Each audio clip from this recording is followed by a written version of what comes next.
Welcome to the 2021 General Assembly. Please welcome our Chancellor, Dr. Richard Rhodes.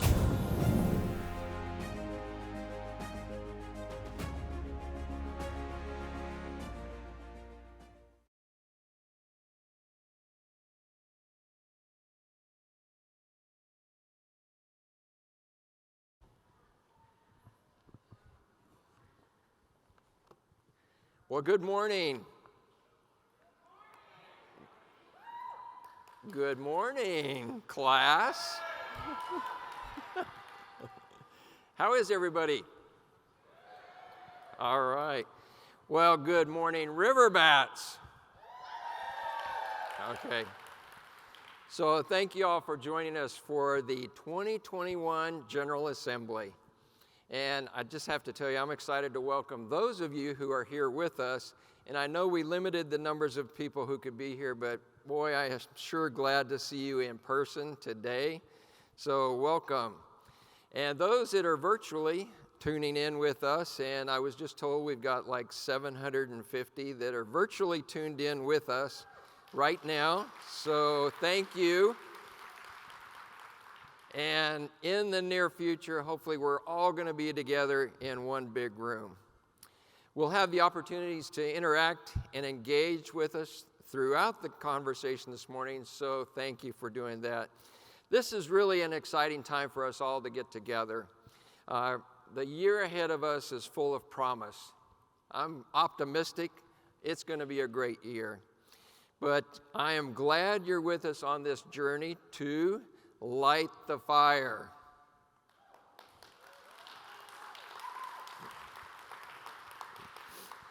I'd like to take a moment before we start to recognize our trustees who are with us here this morning. And in person with us this morning, we've got the chair of our Board of Trustees, Dr. Nan McCraven, and the vice chair of our Board of Trustees, Dr. Nora De Hoyos Comstock, and Board Secretary Nicole Eversman, who I have been told is going to work on her doctorate. So one of these days we will say Dr. Nicole Eversman. It's always an honor to have our trustees with us for this special event. And for the trustees who have tuned in with us, thank you for doing that. And now I'd like to invite our board chair, Dr. Nan McCraven, to make a few remarks.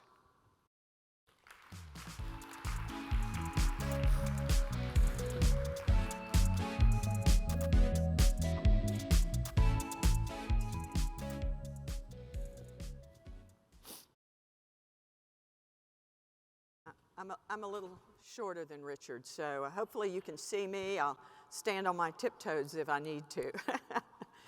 As Richard said, it's really just great to be here with you today. It's great to be here with some of you in person, and hello to all of you that are with us virtually. Hopefully in the near future we'll all be able to be together. Many of you probably know I'm one of 9 trustees elected by the voters representing districts that cover Austin and Central Texas. We cover 8 counties and 21 ISDs. We have a very, very diverse board. We're gay, we're straight, we're Jewish, we're Muslim. We have 8 women and 1 guy. Yeah. We're black, we're brown, we're white, we're young, thank you, Nicole. We're old, thank you, Nan. And we are mothers and grandmothers. And I'm honored to serve with all of them. They are a bold, smart, and caring group of people. They care about you, and they care about our students so much that they let data and science drive their decision to mandate masks at our facilities, the only community college in Texas, because they care about your safety and your health. I'm very, very proud of them. Thank you.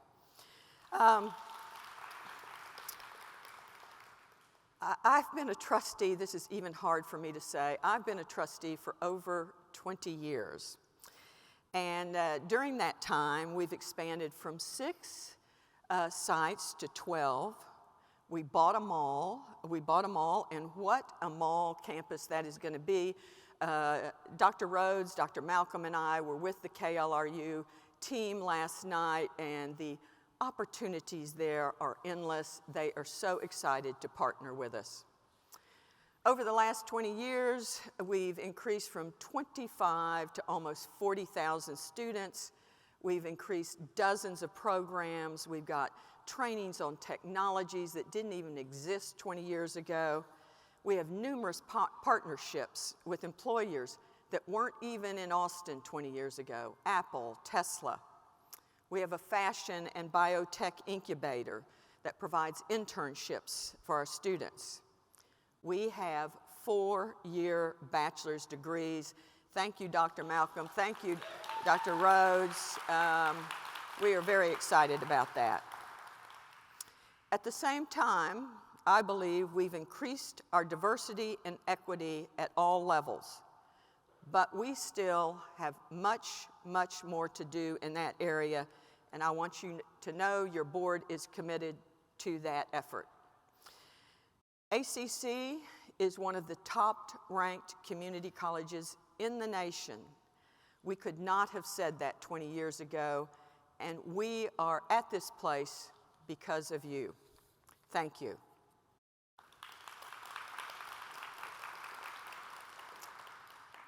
The board has a few priorities and goals for itself that support the administration's goals and priorities, no doubt about it. We are focused on our students and their needs, their wraparound services from childcare to food pantries to mental health services to transportation. These are very, very important to your board, and we will stay focused on those priorities.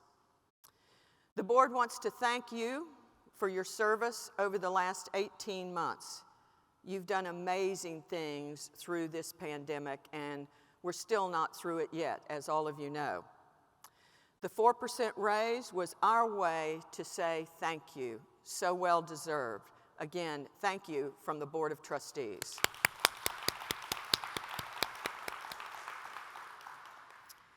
And while memories and stories of our history and our accomplishments will inform us and make us proud, it's the future we have yet to create that excites me the most. On behalf of the Board of Trustees, we are excited to partner with you to create an amazing future for ACC and our students for the next 20 years. Thank you so much. And now, I have the honor to recognize a few exceptional members of the Riverbat family. We value leadership opportunities and have expanded those opportunities for faculty and staff with 4-year programs focusing on leadership and management. First, the Supervisor's Certificate Cohort, and please see those names behind me.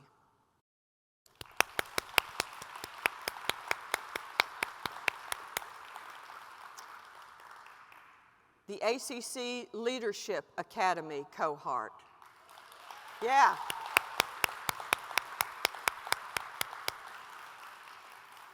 And the new Department Chair Leadership. Again, a round of applause.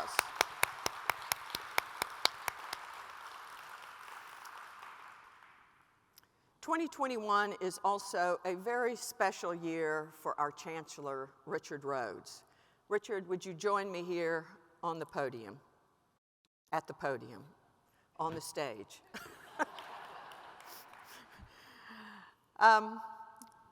As many of you know, we have not yet had a chance to recognize the Chancellor for his 10-year anniversary at ACC.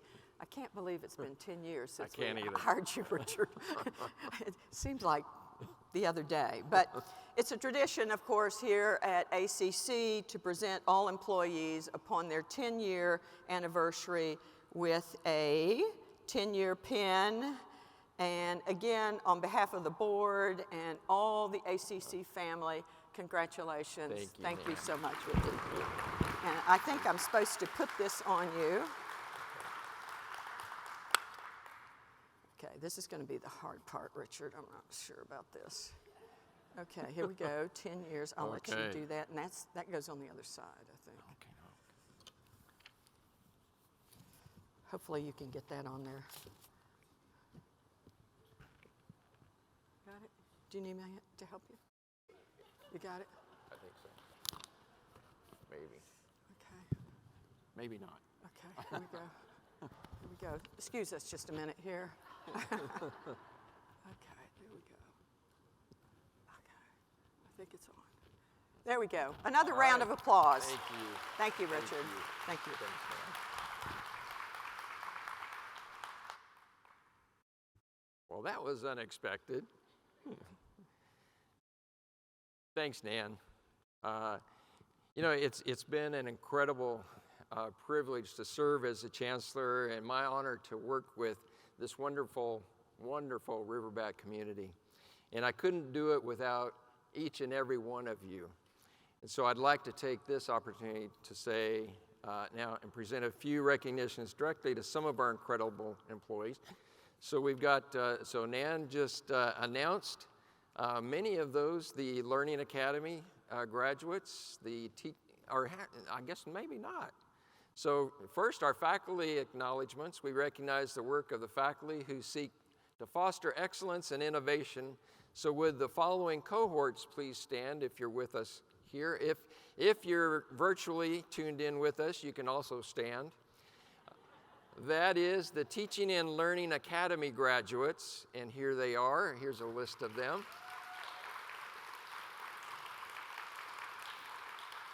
The Teaching and Learning Academy program developers.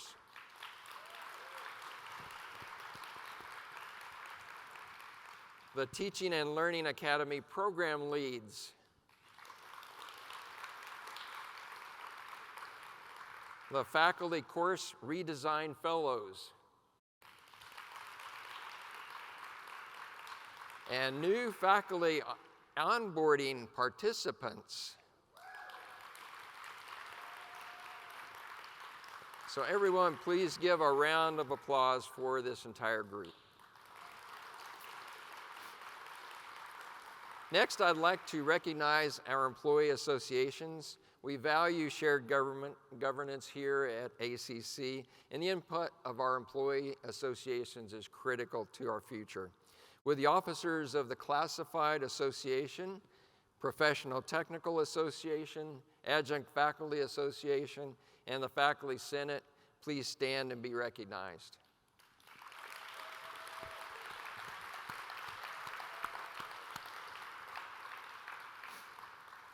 My deepest thanks goes to each of you for your continued contributions and support of ACC and our employees and students. Now to our top Riverbat of the Year. It's time to present the Riverbat Bravo Employee of the Year Award. So you now can bang on the table, drum roll, okay. Okay, that's enough. This award goes to someone who has done remarkable work over the past year especially. This employee began their journey with ACC in 2010. That is the first clue. So think of people who started in 2010. They started here as an hourly tutor. English and writing was their specialty. That's the second clue.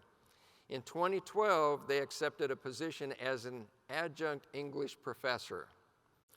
Today, they continue to do this good work, serving both as a tutoring specialist and as an adjunct professor.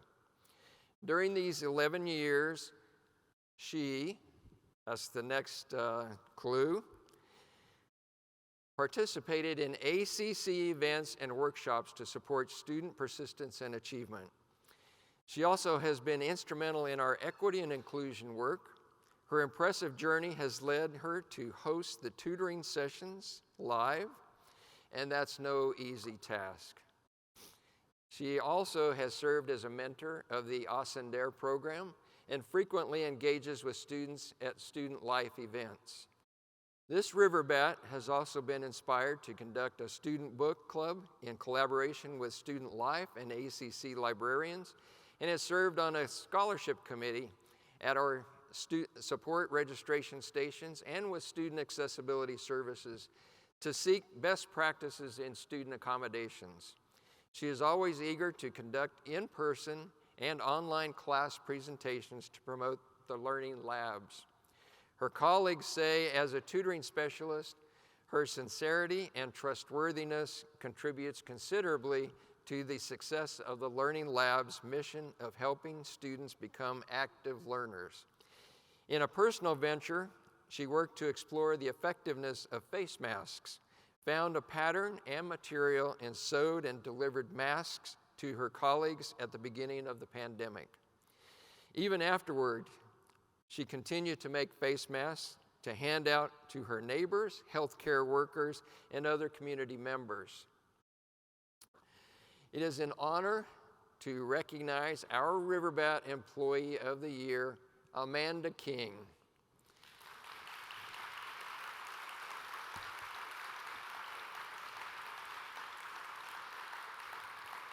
Now, I'm told that Amanda couldn't be here in person with us, but she is virtually with us. So, Amanda, congratulations.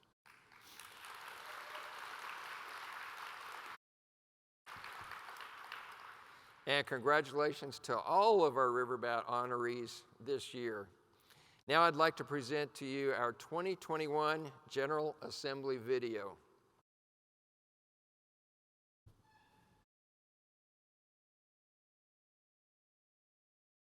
My name is Amanda King. I am the tutoring specialist in writing in the Northridge Learning Lab and adjunct English faculty. It is an honor to receive the Riverbat Employee of the Year award. Thank you to everyone who's taken care of me during this last year, to everyone who's taken care of each other on our campus communities and served our students during this crazy last year. Thank you.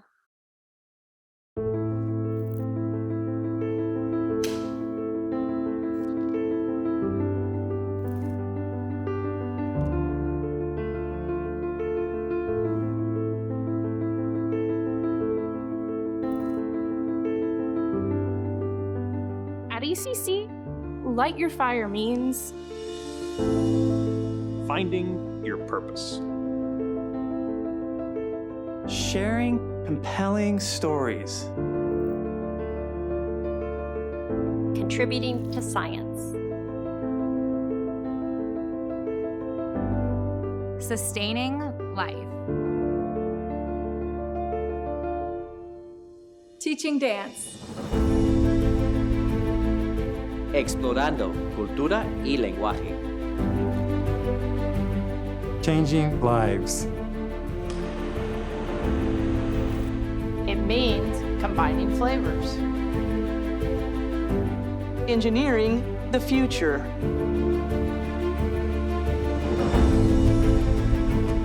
striving for success. It means finding your path. significa que tú perteneces aquí. And with my fire, I will light the way.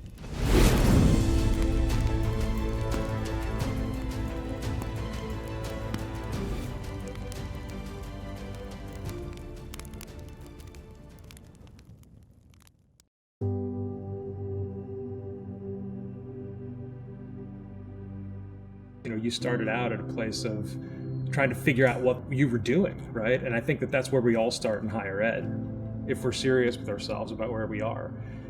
It's easy for me to remember where I was and how much better I feel now. ACC and this course helped me actually realize what I want to do. I didn't know that I still had that passion in me to write, to study, to learn, and it's reignited that passion in a really, really raw way. My fellow students are partly to blame for my success as well. They were encouraging and they asked great questions when I felt a little bit lost. They were prodding, or they gave really helpful words of encouragement. It's cool that even online, the class was able to have genuine connection. I think it's really remarkable what happens when you let students talk to each other about themselves, guided by really powerful thinkers who have sort of thought deeply about what it means to be human. I remember when Veronica was a student and she was very determined. She had a lot of grit. She wanted to be a dental hygienist so badly, and she wanted to be the best. She had ambitions. We also had conversations about her teaching back when she was a student. When I was in the program, I had a young family, and it was very difficult to maneuver and navigate my way between family, trying to work part-time, trying to go to school. Luckily, I had professors that cared, professors that really put in a lot of time to make sure that we succeeded. I always thought about what you said, come back and teach. You know, go get your experience, but come back to us and teach. And that just really resonated with me. Because of that and because of your encouragement, I was able to achieve that. I'm really grateful that she paved this way for me. When I was in school, there were not a lot of people that looked like me. And I think this is true for like a lot of healthcare categories or disciplines. I'm just glad that I can be the face. That someone who grew up like me, looks like me, know that they can do it too.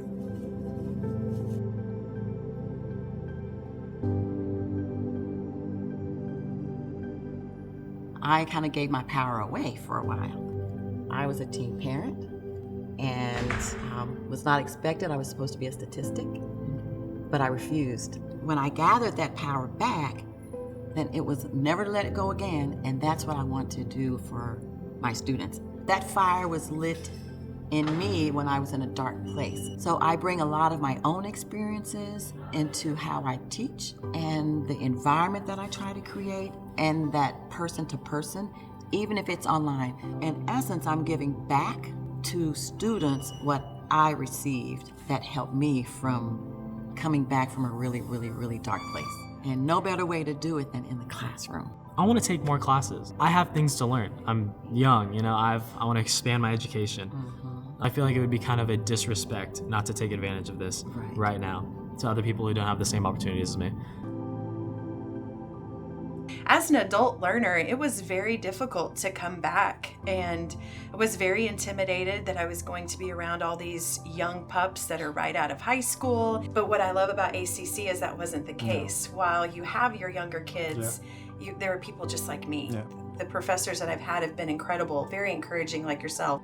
I don't think if I hadn't had such wonderful people teaching me and encouraging me to continue, I don't know if I would have, because it can be daunting and overwhelming when life takes a hold. You're here for a reason, and I'm here to get you to what that goal is that you have in life. And I try to do that with my passion for teaching. I knew that ACC was going to help me start off my journey, but I had no idea it would take this path. I got to experience firsthand as a student how the college really places an emphasis and importance on purpose and belonging. We met because I took an internship position with your team at Faculty Communications and TLED. As a student, I was still trying to figure out what my purpose was, what I was gonna do after I graduated. I never felt like just an intern. I felt like an integral part of the team, and that was thanks to your leadership. The 3 C's, collaboration, connection, and caring, almost define how you can feel a sense of belonging here at ACC. If you're in sync with your team and you're collaborating, if you're connecting with students and colleagues and faculty and staff, if you're actually feeling cared for as a part of this community, then you are feeling that sense of belonging. I felt that sense of a belonging on the first team I was in with faculty development, and so I certainly want to recreate that with every team I'm in. I hope one day I can pass, that sense of belonging and purpose to someone else in the future. I've always found that I find my purpose when I'm in the soil, getting my hands dirty, and actually speaking with the people that I'm working with. The connection that I get with the soil and the insects and the birds is really what brings me back to why we're here on this planet. I think purpose is important for everyone, and a lot of people just go to school without a purpose and just wanting to get a degree and figure purpose out later. But ACC is great at letting people find that purpose before they pursue years and years of schoolwork, and they could do it for cheaper. Not only did I find an awesome program to execute, but the ACC helped me find a career that I can pursue later on in life, which makes me more passionate about my degree and going to ACC. No importa tu background, no importa de dónde vienes, qué lenguaje hablas, aquí es un lugar multicultural, donde no importa, aquí conocemos personas de muchos lugares con diferentes historias y es algo estupendo porque te ayuda a sacar lo mejor de ti, de experimentar cosas nuevas, de convivir, te ayuda a ser una mejor persona. Es una celebración, que aquí las personas son únicas, cada camino educativo es único. Todos somos únicos y hay algo en nosotros de que necesita ser descubierto. Todos tenemos una luz que necesitamos compartirlo y transmitirlo con los demás.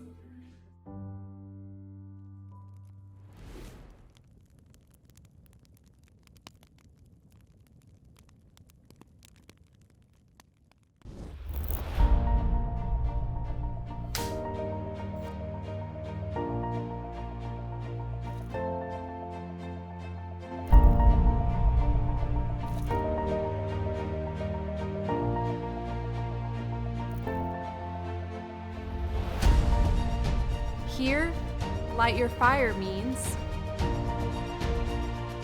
I will find my purpose. I will share my stories. I will contribute to science. I will sustain life. I will perform dance. நான் பல மொழியும் கலாச்சாரமும் ஆராய்வேன். I will change many lives. I will share my flavors. I will engineer a better future. I will achieve my success. I will find my path. Significa que pertenezco aquí.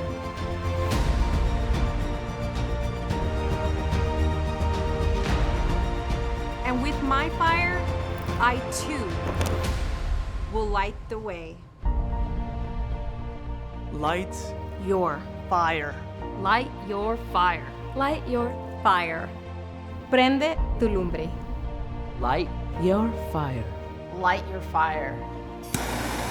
Light your Fire. Light your fire. And remember, everyone, Our fire starts with you. light your fire!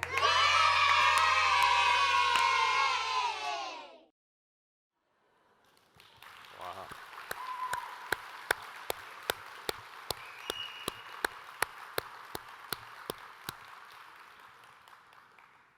That was inspiring.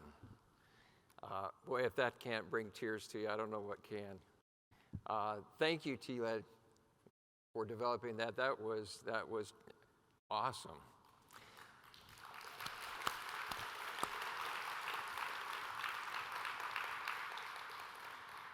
You know, we've been on quite a journey the last 18 months, and to say this past year and a half has been an exciting ride is kind of putting it lightly.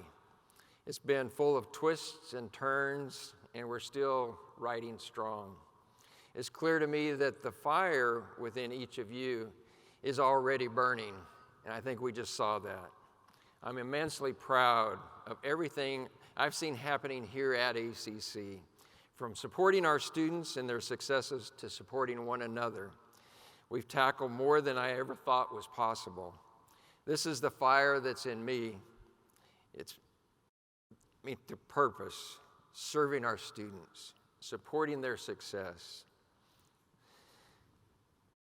So I was recently reflecting on all that has changed and how we have kind of evolved during this past 18 months. And adapting through a pandemic, a winter storm, and sheer exhaustion. We saw ACC faculty and staff and students become superheroes. Mike, I think that's where you're supposed to stand. It's nothing short of remarkable. 2 years ago, if someone had asked me, what would it take to transition all of our classes and programs to online, I would have said, we can do it in about 5 years. You did it in 2 weeks.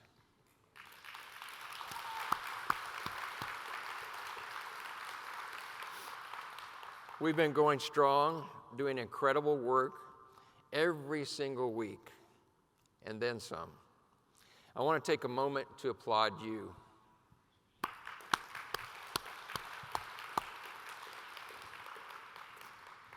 To our operations and support staff teams, I can't thank you enough. For those of you who are with us in person this morning, I'd like to ask you to stand and be recognized.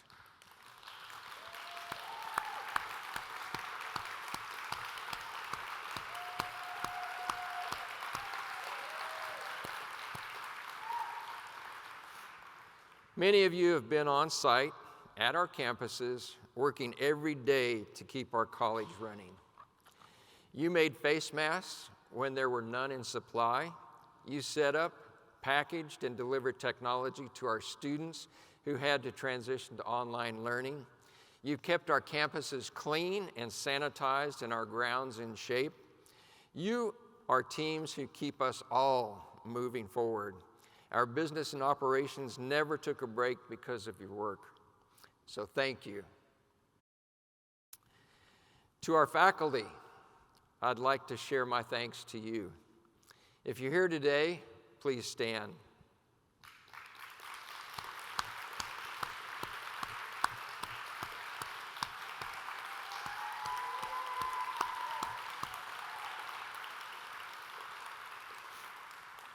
You have kept our students' passion for learning alive through some of the most difficult challenges we could ever imagine. You found ways to engage, teach, and inspire no matter where you were and no matter where our students were. You connected when connection wasn't easy, so I say thank you.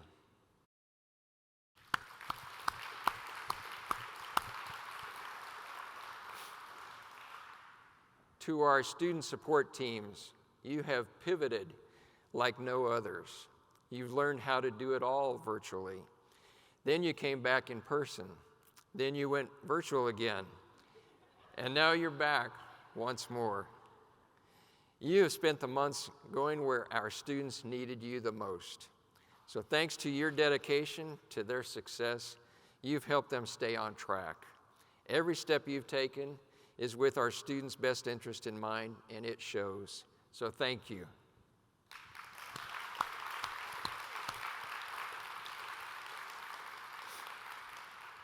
All of this work across all of our teams, that's the fire that ignited. Now, it's up to us to keep it burning. If that doesn't feel impressive enough to you, let me remind you of how far we have come. So remember this. I remember this billboard. It met me as I came to work at ACC 10 years ago. The year was 2011. This billboard went up on I-35.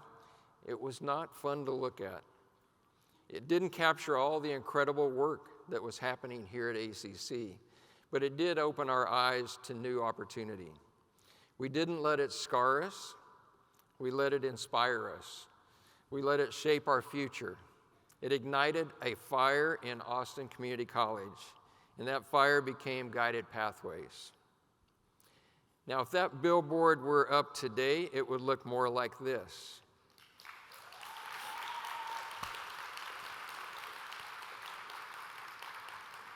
Your continued work to innovate, collaborate, and transform higher education has led us to this.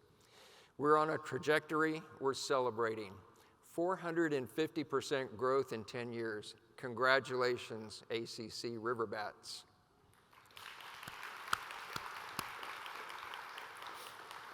These graduation rates are just a portion of your work to support our students and their success. If we continue to climb, ACC can have one of the best grad rates in Texas, and we're already among the best transfer institutions in the state. Take a look. Here's what it looks like up close. In the past 10 years, the number of awards conferred has grown exponentially, from just over 4,000 in 2011 to more than 11,500 last year.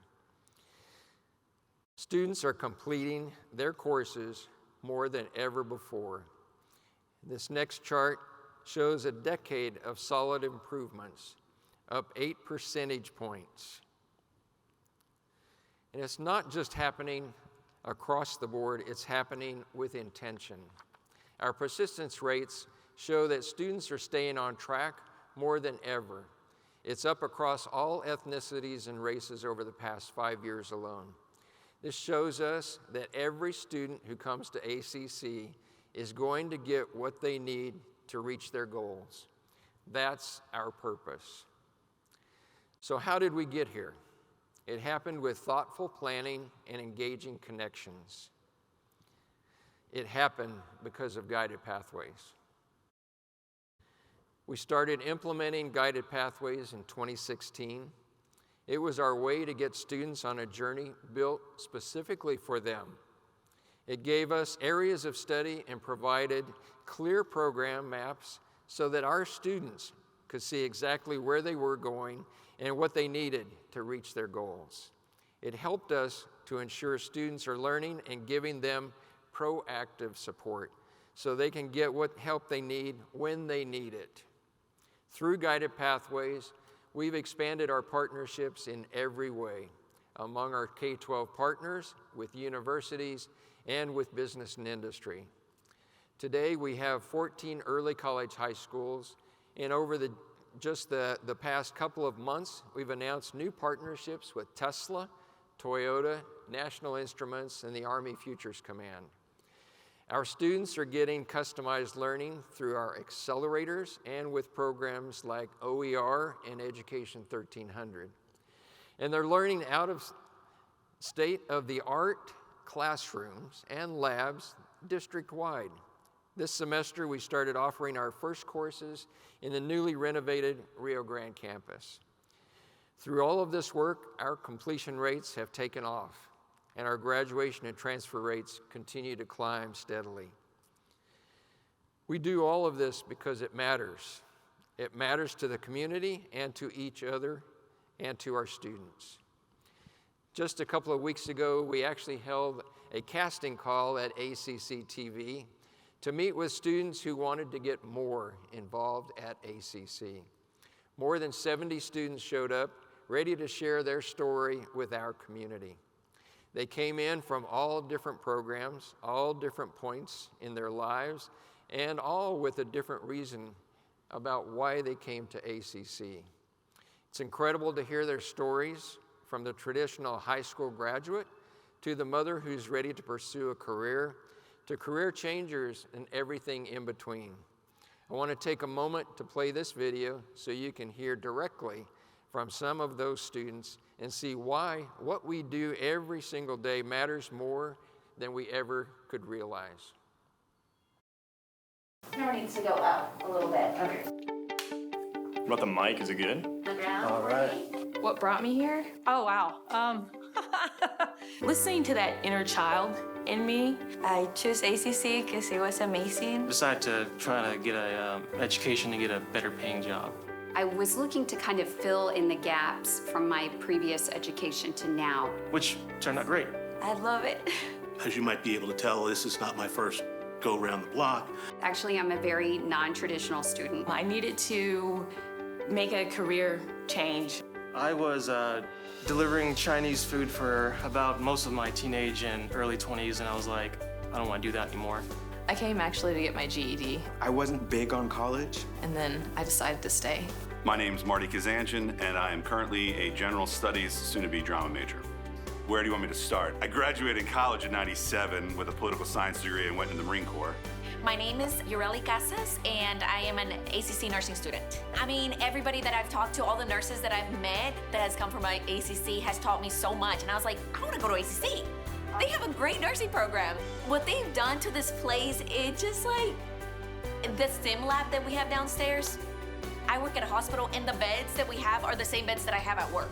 Full disclosure, this mustache is for a short film I'm doing. So it's not something that you normally... No, ma'am. Got it. My name is Dallas Mata. My major is Film and Emerging Media, or RTF. I'm currently working part-time at HEB and going to school here. My name is Hagen Walters. I plan to go into film for my major. I want to do 2 years here at ACC and then transfer out to UT. I want to film movies for the first decade and then direct, hopefully working for A24. There are so many things we could explore at ACC. I'm really grateful for that. I want to know about things I don't even know about yet. I think that you learn more by putting yourself in uncomfortable situations or in a challenge than if you're just following that status quo. I'm looking at any opportunity I can to try out and see if I like it. Right now I'm in a math class, and I haven't taken a math class in 15 years. I appreciate that every single faculty member that I have ever talked to, not only are they good at what they do, they're good at communicating how the industry works and how the tools that you're learning work. I've seen how far I've gotten on my own, and I've accepted that I need help. Let's do this together. Yes, yes, and yes. Yeah.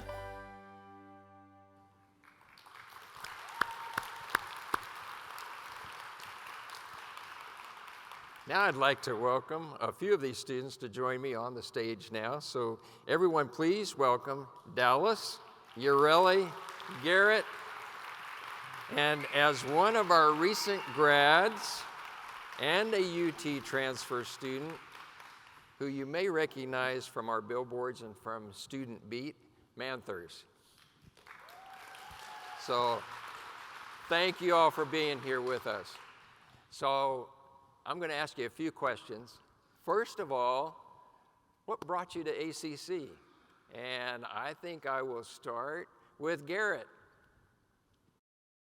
I am a continued learner. I have a very successful career already, but I am one of those people that believes there's always something to learn. And my husband's job moved us here with the tech boom. He's one of those people that sits on a computer for 12 hours a day. I am not. I need something that energizes my creativity, and ACC was right outside our doorstep. It was something I could afford and still fit in a busy career schedule that was building on and making my career even better. So that's really why I went to ACC. Awesome, awesome. Manthers, what brought you to ACC? All right, so my story is a bit different. I moved from Nigeria, and then I came to the U.S., Austin, and I didn't really know exactly what I wanted to do. I just knew I wanted to be something big, you know, but I just don't know what, you know. So my family was like, hey, why don't you, go to ACC? It's a community college. You don't have to spend so much money, and you're also figuring out life, what you want to do and all of that. So I was like, okay, that sounds like a good way to use my time while I'm figuring things out. Yeah. Great. And Ureli? Hello? Hello? Okay. Yes, you're on. So what brought me to ACC was the opportunity, the flexibility, and the affordability that I saw in ACC. So as a first college generation in my family, I didn't know where to start. I didn't have anyone to kind of guide me. And so ACC was kind of guided me. It wasn't easy, it was very difficult, but it was manageable, and it was something that I knew there was an open door for me, and I knew I could be there answering questions. I remember staying at ACC for hours trying to figure out what I need to do, how do I need to get here, how can we move forward? Like, what else do I need to turn in? There was always something. So it just felt like I had support. It was here, and it was, like my friends have said, it was affordable and an opportunity. So that's why I chose ACC. Great, great. Hey, Dallas. Okay. Dallas, you're in Austin. Yes, I am in Austin. My name is Dallas, so it's new to me. But what brought me to ACC, I was doing business in Berlin, and I was like, what are you doing? I genuinely asked myself that question. I was like, this is not what I want to do. And so I looked into ACC's film programs and just all that good stuff. So I was like, I'm going to go give it a try. I'm going to move out to a bigger city than what I was used to. And I came here, and I was just accepted in the film world and all the RTF programs. All of my professors have been wonderful. 2 of them this year are actually their first year here too, and they're just exceptional teachers. And I've just film and everything brought me here, and the teachers and faculty is what kept me here. Great. So, Ureli, I'm going to come back to you real quick. And, so the last 18 months, we've been through a pandemic. Not in any of our recent history have we ever experienced anything like this. So how was that transition for you over this last 18 months to be a student during this pandemic time? Being a student during the pandemic has been difficult, and being a nursing major slowed down the process. I applied twice to the nursing program, and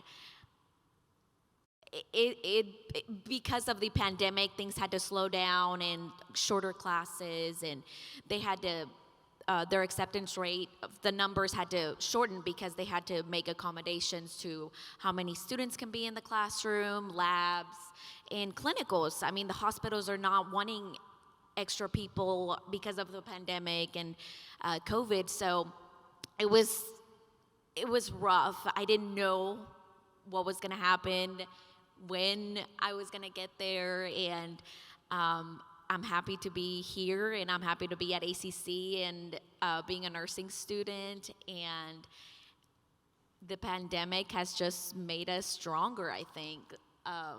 You mentioned how teachers were able to convert in person to online in 2 weeks. I mean, it still blows my mind.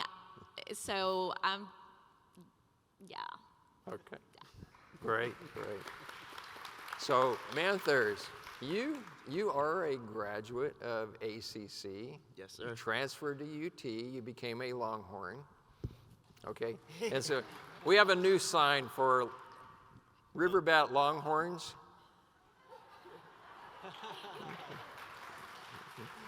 So, Manthurs, how's it been the last 18 months? It's been rough. I wasn't even sure if I should transfer, when the pandemic was happening and all of that, like everything being online. I'm grateful for tech and all of that, but I don't like doing stuff on tech if I have the option to see people and be with people. So that was a big thing for me. I had to get used to that. And it was rough, but I just had to persevere, and just go through it, because I knew it's definitely preparing me for something in the future, So I took that challenge. I see everything as a challenge that I'm not comfortable with, just try to go out of my comfort zone. So I took that, and I went with it, just to help myself feel more like it's in person. I would always be on campus, on the UT campus, take classes there, see people, that kind of helped me feel better. Even when I was still at ACC during the whole pandemic thing, I would sometimes try to, just leave the house and step outside where, I could be, to just see people around and take classes. So that kind of helped, and it was good. I was able to come out successful, and yeah, it prepared me for a lot. Like right now, I'm taking a class that is only online, and it's do it yourself. So I'm thinking if I didn't have that experience, with classes going online, I probably wouldn't have been doing so well with this class right now. So yeah, it was bad, but also it was good because it's helped me, see it from a better side, Yeah. Yeah, and you would probably still say that ACC is your home? For sure. Okay, all right. And Garrett, how's this transition been for you? I have only actually lived here for 3 months. Moved here, instantly applied to ACC, but I was actually at a community college right before I moved here, and I will admit it was a huge struggle. I am not the best with technology. I love a good video game. I love watching YouTube and stuff, but when it comes to understanding why am I frozen and how do I get back into class, or how do I communicate with my teacher when I can't hear them, but I can see you? Like, that really got me into a space where I can organize myself now when I'm taking classes that are online and I don't really have much contact with other students. Just organization. I can set my schedule. A lot of us were here 15 minutes early because what if my technology goes down? I have it in my brain, even though I'm in person. I have to give myself that little bit of extra time, just in case, because of the rain or the traffic. If my teacher is trying to get on and all of us are saying they're staring at a black screen, I'm at least slightly early. So being organized and on time has really grown from it. But I will say, I'm struggling. I'm still struggling. As a creative person, if you've got creative kids out there, my brain doesn't work that way, and I have a very hard time with it still. Very good. Dallas? How the last 18 months, this transition? Well, I'm doing the RTF program, like we've said, and just, doing it online and, trying to work with the cameras that I'm not familiar with, Panasonic, Sony, and trying to, learn the buttons on the cameras, like how does it work, and then when you finally showed up to school and you see these cameras, you're like, what are these? How do I use them? But, during the pandemic, one of my professors actually would set up the camera to her computer to be able to show us and all that on the viewfinder itself.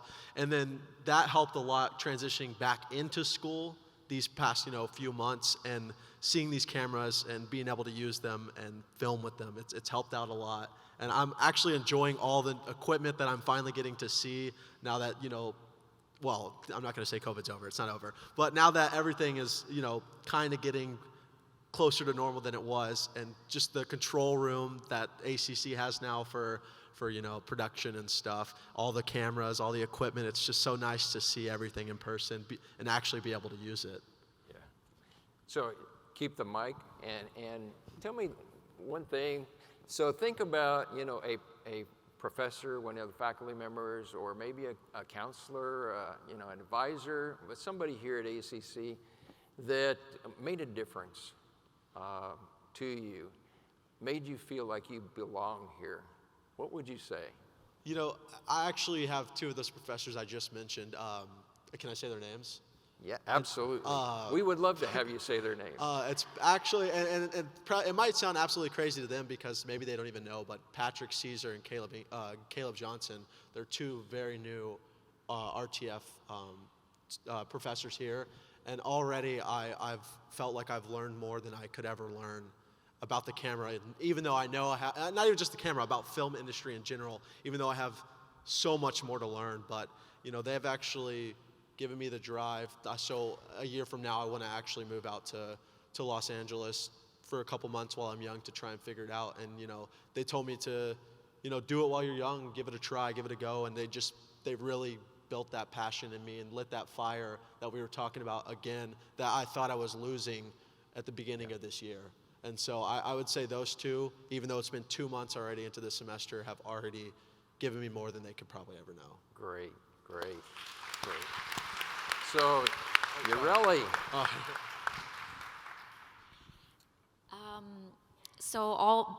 I'm a level 1 nursing student, and I've only been in nursing school for about a few weeks. It feels like a long time, but it's just going by so fast. But all my professors are so encouraging in this scary time. I mean, we're gonna be nurses. They're trying to make us the best nurses we can be, and they just encourage us to keep going and to not not be afraid. There's just so much to learn, so much to still see. I mean, we're gonna finish nursing school and we're still not gonna know everything. But ACC is shaping us to be the best. When we're out there to just represent ACC, and this is what we've learned, and the new sim lab that we have at Highland, oh my goodness, it's great. Like, I still can't believe it when I go there. I'm just like, this used to be a mall. Like, what is this? Like, it's crazy what great things are happening. And like I said, I used to go there and it used to be a mall, and now it's where I go to school. And I love it. So yeah, I just love how everybody's so encouraging, and ACC wants the best for you. Like, everybody really cares, so. You know, I hope if I ever have to go in the hospital, you're my nurse.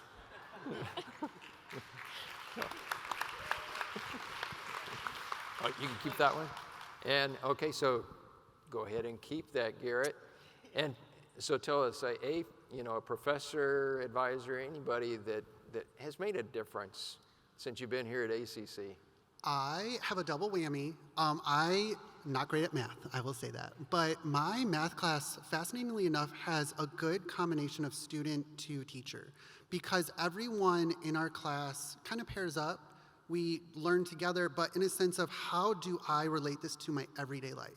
Because you encourage me all you want, but if A plus B does not equal C, I'm gonna tell you that it's X. Like, no matter what. And the students in my class work with each other to help understand. If you don't understand this in English, let me tell you it in Spanish. There are people in my class that speak 3 or 4 languages, and they want you to understand how your life involves this math.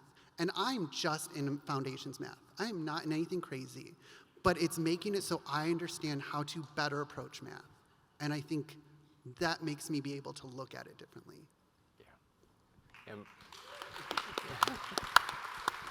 Now, Manthers, Yes, don't sir. talk about any of your UT professors. No. ACC professors. I started from here, so I'm going to talk about the people who really influenced me. First of all, everyone who I did come in contact with throughout my time in ACC has helped me in one way or another. So I'm appreciative of everyone I've ever crossed paths with. But these professors and 2 of my advisors really touched me in, ways that they would go extra miles to help me. Professor Kelly Christie, amazing. Professor Suzanne Stamberg, wonderful. My advisors, Catherine Englander, I heard she doesn't work here anymore. She's amazing. My other advisor, Sydney Campbell, amazing. And everyone else in the learning lab, you're awesome. Northridge Learning Lab, because I would always go there and just sit. Even if I don't have questions, I would look for something to ask.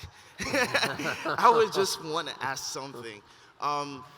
Everyone has really touched me. They've made me the person who I am today. Encouraging words help me see life differently, especially when I go see my advisors, because I stress a lot, especially about my future, what I'm studying, because I wasn't sure for a long time what I wanted to do, and I'm still figuring it out. It's okay. But now, I have a big picture of what it is I want to do. So they've all helped me, remember that I should be patient. I shouldn't be too hard on myself. I should take it easy. I should start off here, direct me to resources that could help me. Amazing. The students, the student aid that give out funds and all. I remember there was a time my car was it was bad. I couldn't move around. It was gonna be really hard for me to attend classes. They helped me. My family was like, wow, this is amazing. I was touched. So everyone has touched my life. It's not everyone at ACC, and I'm really thankful to you for what you've done for me. Thank you. So keep the mic. Okay. You were just talking about your future. Yes, sir. What is your future? Where do you want to go from here? So from here, graduate UT. I have decided to go with my passion and my drive to pursue a career in broadcast. I want to be a television host, and that I didn't see that until I started the Student Beats. Thank you for the opportunity, all of you there. I was like, I love this. It comes natural. Whenever it's like, you're done, it's over, I'll be like, give me more lines, you know, I don't want to go. But yeah, I wouldn't say that, but in my mind, I would just be like, man, I wish I could, you know, stay a longer time. But yeah, I want to do that and, you know, help people in any way I can and just continue to be the light in people's lives. Yeah, I would say. You are that. Thank you. Thank you. Thanks, Manther. You really? Yes. You know, you're going to finish the nursing program here. I'm going to finish. And then we expect you're going to go directly into the RN to BSN. Yes. Okay? For and then you're going to go to work in the hospital here. Yes. And you're going to take care of people like me. That's where my heart is. So I really, there is going to be light. I always remind myself, there's light at the end of the tunnel for sure. And I recently watched this video. I can't remember the details, but it was pretty much saying how those countless hours, those books you're reading, those activities that are so tedious are gonna save someone's life. And like, it really touched me because nursing school is so hard, and every day you're just like, oh, I'm just like taking the punches one day at a time. And that just hit me really hard because I realized how important everything that I'm reading, everything that I'm doing in lab, everything that my professors are telling me, this is the right way to do things, is going to save someone's life. Like, what? You know, it just, so yeah. All right. All right. Well, and Dallas. So what I'm doing after, or what I want to do, Yes. I've said it 1,000 times tonight. I'll probably keep saying it for the rest of my life. It's going to be film. I want to be an actor. I just feel like I was meant to, you know, make people happy, make people laugh, create. I just don't see myself ever doing anything other than that. And I'm grateful for the opportunities that I'm given here at ACC to make those dreams come possible and to set me up for the future. So I hope to one day be an actor. I hope to one day y'all will see me on TV. Not like this. This is awesome, but yeah. Actually, I'm joking. But yeah, I want to create. That's what I want to do after this, and I'm glad I can create now. And I'm glad there will always be an industry for creation, and I hope to pursue that. And I think you told me you like comedy? Comedy is my favorite genre of all time. No, I don't think anything will ever beat it. I might not be as funny. I'm funny to look at up here. Oh, you're laughing. No, I'm just kidding. But yeah. And you shaved your mustache. I did. I had a mustache. Y'all saw in the I saw it. ACC was for a film. I don't have it anymore. I'm doing like 4 or 5 different short films with ACC, so I had to shave it. Had to get rid of it. Yeah. Well, they told me to expect a mustache. Oh, I should have kept so, it. Yeah, no, that's okay. Okay, so Garrett. Hello. I am very lucky that at a young age, I fell into the career that I was meant to be in. I do international floriculture. I compete and travel around the world doing floral design on behalf of Team USA and by myself. And so, thank you. My future, I really just want to become a little old lady that hands out candy and like bites people. That's all I want to be. But I want to be something that innovative. Even within a career that I have found a lot of success, being able to do printmaking and make flowers with print on them, doing fashion with real flowers that are fresh. While I know how the principles of it work, I want to see it as a textile. I want to see leaves that are actually imprinted and sewn. Jewelry crafting. ACC has an amazing jewelry program. So my future is just being almost a community college scholar that is always pushing to see how can I take my floral design to the next level. And so the future is just me sitting in a comfy wrap, handing out candies to children. Yeah. So. And you told me you went to a competition in Denmark? Yeah, so I am on a team with my best friend. He's actually from St. Louis, and we are a 2-person team. We are the only American team. And we go to about 3 to 4 different European countries. We go to Canada, which doesn't sound that exciting for North Americans, but Canada has one of the best floral programs in the world. And we just are given tasks, whether it's 9-foot piece in the middle of an Italian village, or it is all land art in the middle of a ramparts or fortification in Denmark. It's very few people do it in the world, and I'm very, very lucky to get to do it, but it's what I do, and it's what I love doing. Awesome. And how do you like the Fashion Incubator? I will confess again, got a lot of confessions here today. I just started. I'm a freshman, so I am just in the online classes for Intro to Fashion and History of Fashion, and that's my kind of online class. If you, just like fascinating things, like I didn't know there was a corset literally made for women that were pregnant at one point. Gross. But like, learning what has evolved with how we wear. If you look at this stage, we all dress differently and we express ourselves differently. So I'm excited to get into the incubator and like throw my eccentricness at some of it, we'll say. All right. Hey, I want to say thank you to all 4 of you for joining us this morning and sharing with us. You know, it is, you know, for those of us who work at ACC, the most heartwarming thing we can hear is directly from our students about a difference that we have made in your lives. And so that's why we love to hear the stories. So thank you for sharing with us. Dallas, thank you. Ureli, thank you. And we'll see you. Okay. And Manthers, come back to ACC.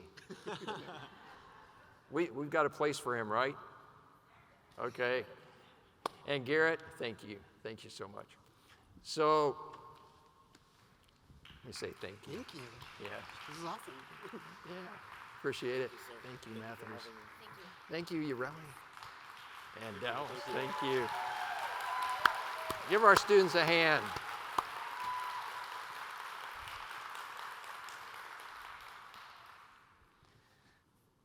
What an incredible group of students. So please give them another hand.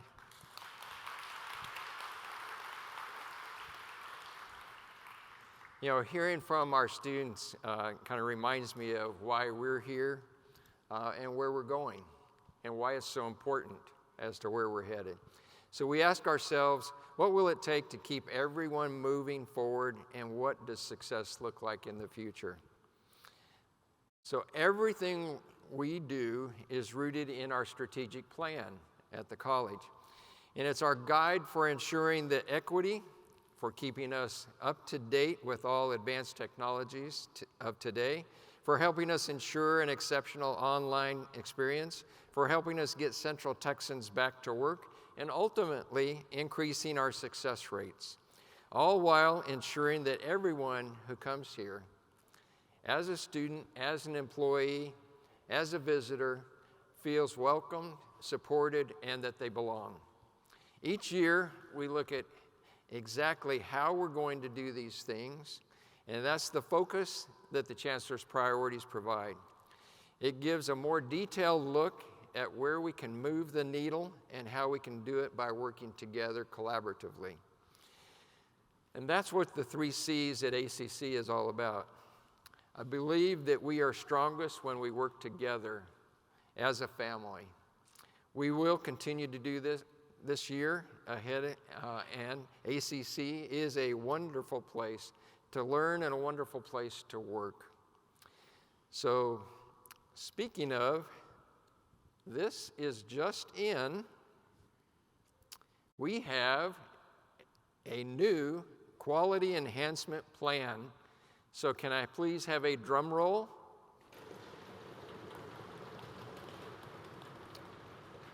All right.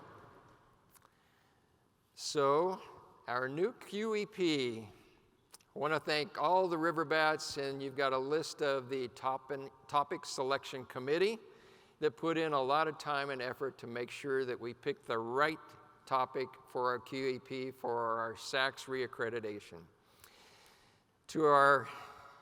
So thank you all.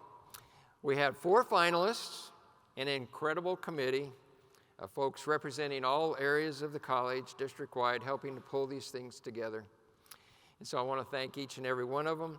I listened to all 4 of the presentations, and I can tell you, I wish we could implement every single one of them, and maybe we will. But here is the winner of the QEP. It is digital fluency for today's jobs.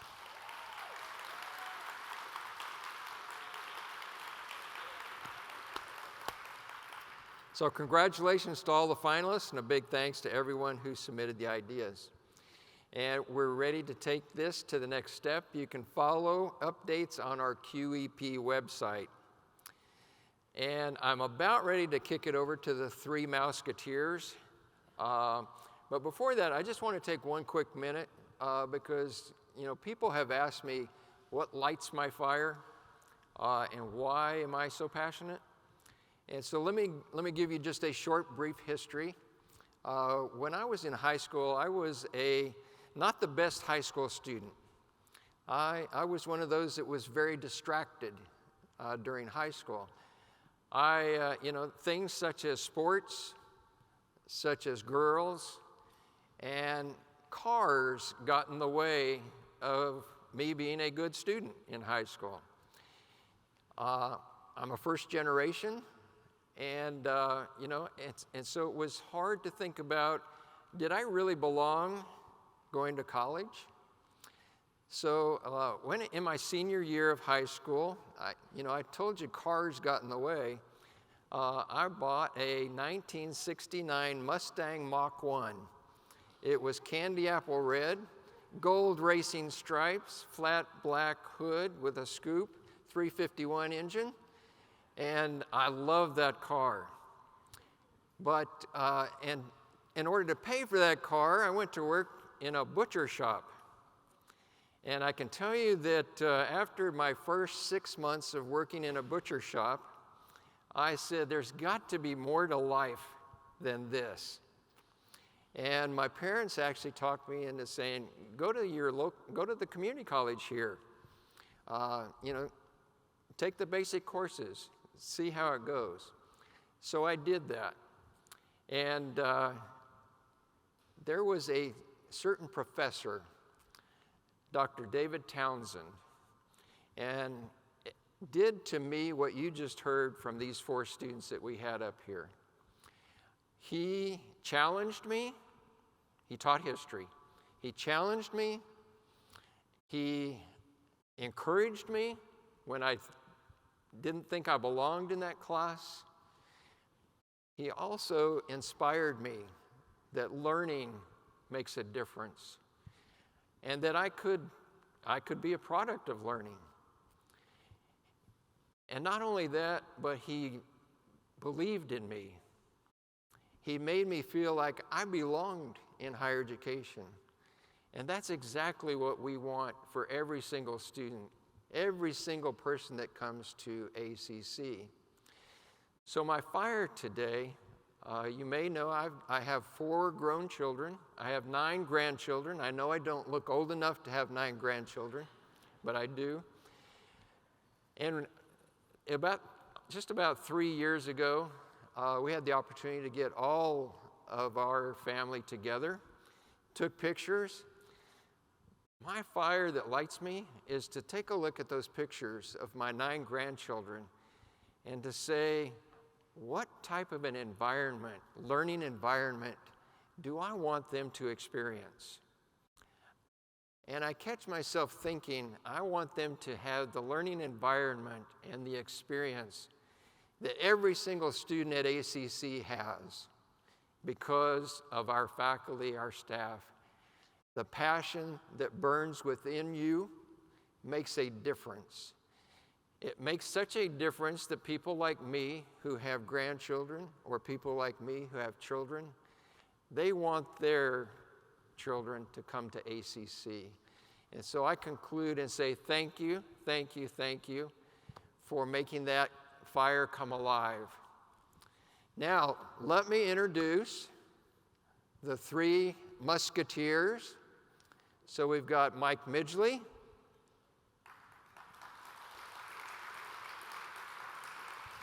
Dr. Shasta Buchanan, and Dr. Jenna Cullinane-Hagee.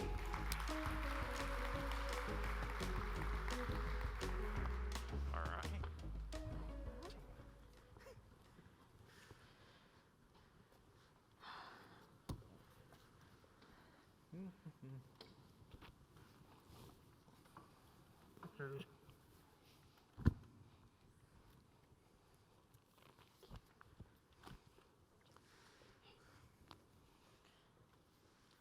Well, good morning. Good morning. All right, good to see you all. We're going to have a little bit of a discussion this morning to talk about purpose, belonging, and what it means to be student ready. But before we get started, we want to do some introductions, and then we'll kind of have a deep dive discussion and hope that you'll be able to join in with us this morning. Are y'all okay if I take off my mask just so you can hear me better? All right. Jenna, would you like to get started? Sure, good morning. I'm Jenna Cullinane-Hagee, Vice Chancellor for Institutional Research and Analytics. Mike. Good morning. Mike Mitchell, Vice Chancellor, Instruction. And good morning, my name is Shasta Buchanan. I'm our Vice Chancellor of Student Affairs. We are so happy to be able to have this discussion this morning with you. And so I think one of the first things I want to start us off with is talk about what is our purpose, what lights our fire. Are you okay if I get started first? Yes, please. So I've shared with so many of you, my first semester in college, when I think about my purpose now, was that I made a 0.5. That was a pop quiz, but I decided not to do it like that. But I made a 0.5 my first semester in college. And it was the scariest experience. But I knew, and I shared with others before, that I knew when I was in third grade, because I read this book about Dr. Mary McLeod Bethune, that I wanted to be like her. Never gonna have my name on an institution, but I wanna be like this woman. And so during really thinking about that turmoil of going through that process with the 0.5, you know, I said I never, ever want a student to have the experience that I had. And then I had to dig deeper and really think about what my great-grandfather shared with me right before he passed in his birthday letter, when he said, you know, to my sweet great-grand, I may never see what you will do in your whole life, but I gave my whole life to give you a world that was not given to me. And so I think about all the things that our students come to us with. We heard from our students, and they talked about their journey to us, and what it takes to sit in that class, to earn that space, to access and apply for admission, get here, sit down, be anxious in a classroom.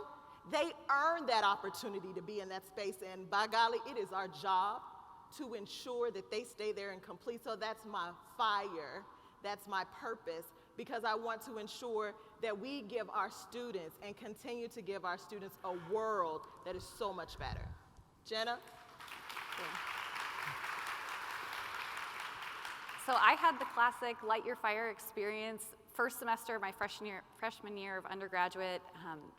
I was in this American Studies class with an amazing professor, Dr. Elena Silva, and it was all about education, systems, policies, institutions, and the role of race, ethnicity, of class, of gender, and how that influenced equity within our educational systems.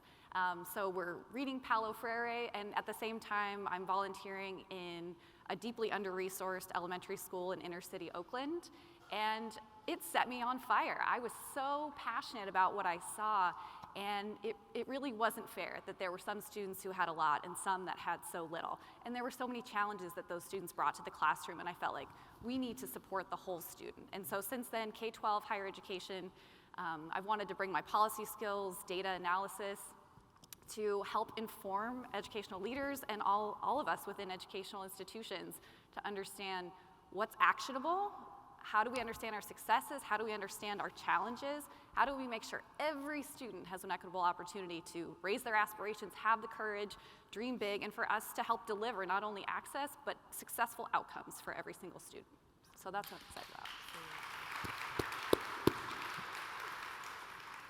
So I've been here a long time. I came here in the last millennium, and I actually came really without a purpose. I just thought, I taught in grad school, And I thought that was the best job I had ever had. And so I actually saw an ad in a newspaper back when we read print newspapers, and it was for a full-time faculty member here at the college, and it closed that afternoon, so in about 4 hours from the time I was reading it. And so I actually drove down to HBC and applied for it. I had applied to be an adjunct earlier and never heard back, so I didn't think my odds were too good, but I was hired. And so when I first came here, you know, what I was really focused on was teaching. I loved it. I loved it more than anything I'd ever done, and just being a better teacher. When you're here a while, you know, you get asked to do other things, and it was really interesting seeing a lot of the slides were up with all the different things that we have available now for faculty to work on, all the different projects. And so you start getting asked those things, and you start learning a lot more about your student body and those things. And so over time, you know, I came to see us as providing avenues for students to improve themselves, but to not just economically, although that's important. There's a really cool, I don't know if you've ever seen it, there's a Bureau of Labor Statistics chart. They put it out and they update it every year. And it's really interesting because it's a horizontal bar graph, and it compares educational level to wages to unemployment. What's the unemployment rate? And they update it every year, and it's actually worth tracking because I've been looking at that for years now, and it really doesn't change. If you are, like in last year's, the most recent version, if you are less than high school education, your unemployment rate is almost 12% last year. It's just you know, it's extremely high. If you have a bachelor's degree, it's half that. And so you see that, and it almost doesn't matter. It doesn't matter what the year is. The unemployment rate may not be 12% next year for no high school degree, but it slides. When times are better, it's better for everyone. When times are bad, it's worse for everyone. But the relationship never changes, which leads you into, you know, you start seeing that what we do actually makes an absolutely huge difference, which is what we're going to talk about, you know, for the next 20 minutes or so. But it makes a total difference to our students because it changes their lives economically, it changes their lives socially, it makes them be the best self they can be. And so over time, what my purpose evolved to was to really try to be a part of that. And one more comment on that as I you know, began to, you know, to look at that and think, what can we do better? Like when we originally created deans, and I was applying to be a dean, I was asked, why do you want to be a dean? And I said, bigger canvas. You know, I'm surprised I got the job. But I'm actually surprised I got the job here at all. When I was applying for faculty member, one of the things I said was, I absolutely guarantee if you hire me, I will stay 2 years. So yeah, I would have redlined me immediately. I'd have never been hired, but they didn't. And so, but it you know, it was important because, you know, in doing other things, I started seeing that teaching absolutely has the most impact of anything, but there are other things that can have an impact too. And so what we'd been able to do in small ways, I kept looking for opportunities to do in larger ways. And so it fit in with what we're trying to do. So I'll stop with that, but that's kind of my little personal journey from when I came here a long time ago to where we're at today and what we're going to talk about. So Mike, you kind of talked about data, and when you were kind of talking about your purpose, and Jenna, you talked about what lit your fire when you were looking at underserved communities. Can you tell us a little bit about what the data you're seeing now is telling us? Absolutely. So one of the indicators of how well we're doing, how well we're serving our community, something we've been tracking for over a decade, is looking at the high school graduates in our service area. So in the ACC service area, we want to know how many of those students are making the leap to college directly. So these young students, 18, 19, 20-year-olds, this is certainly not the only population we serve, but it is a big population we serve, and it's an important population.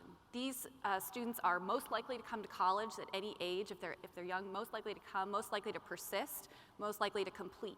So this is a group we need to keep our eye on. And as we've been looking at this over the last decade, we've seen that when we look at all those high school grads in our service area and we check to see, did they go to any college or university in the state of Texas?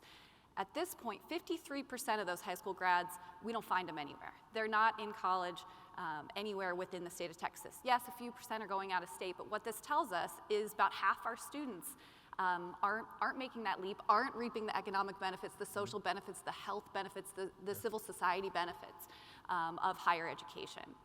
And this is the kind of thing that keeps you up at night, because when we think about the application then to ACC, if we look at ACC specifically, about a decade ago, again, all those high school graduates from our service area, about 18% were coming directly to ACC.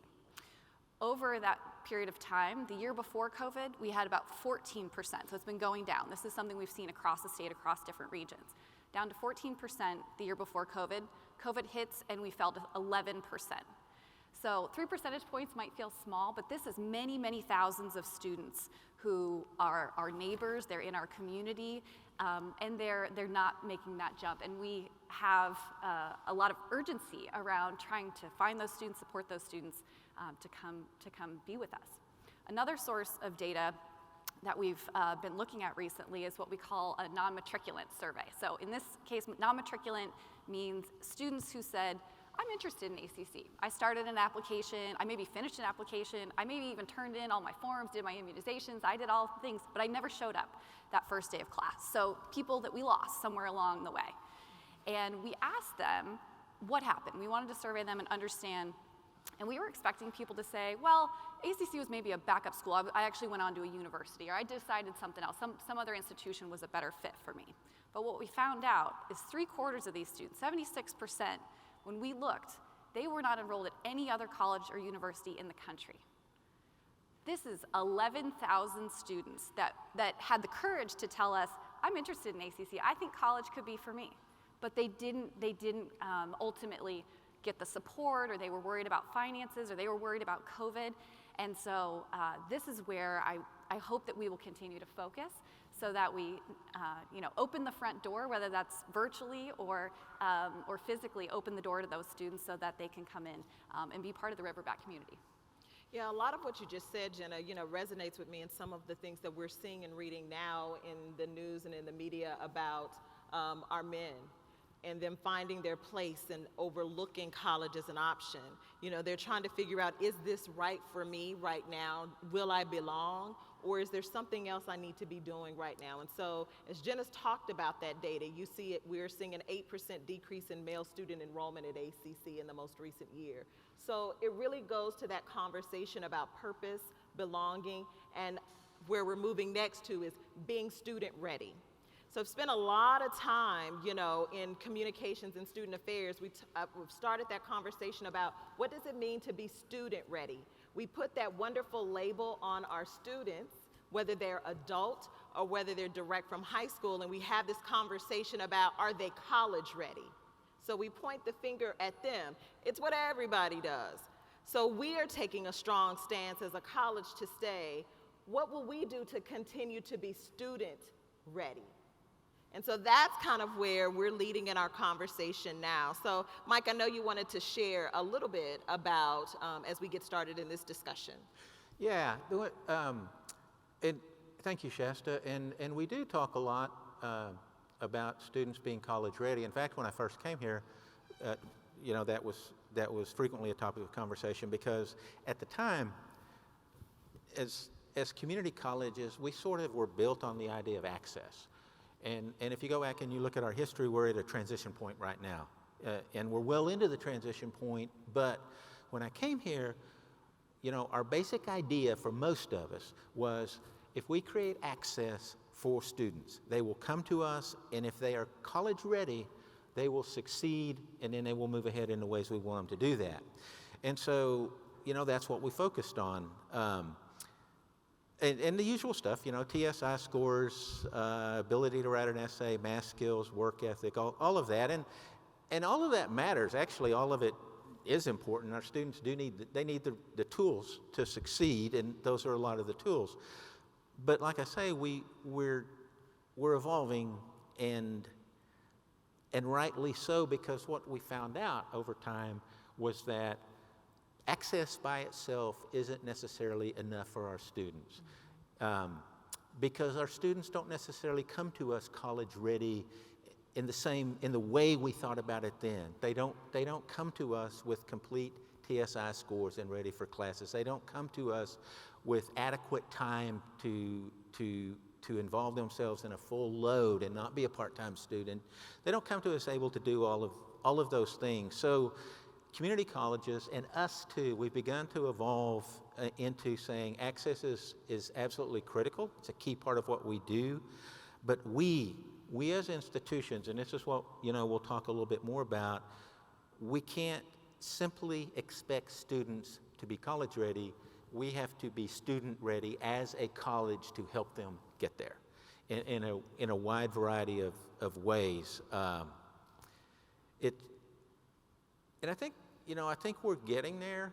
When I say we're evolving, we frequently say things like, that was in our adolescence and now, and it's metaphorical. I was thinking about that. Actually, I was thinking about it sitting over at the table a few minutes ago, and I started counting years, and I thought when I came here, that wasn't metaphorical. We, as a college, we're an adolescent. We couldn't have gotten a driver's license yet. So, so we are evolving and becoming much more mature institutions and focusing on how do we get ready for the students we have. So back to you, Shasta. Absolutely. So when we think about access, it's, access for access' sake is definitely not enough, to Mike's point. It's that guided part of the guided pathways and guided access.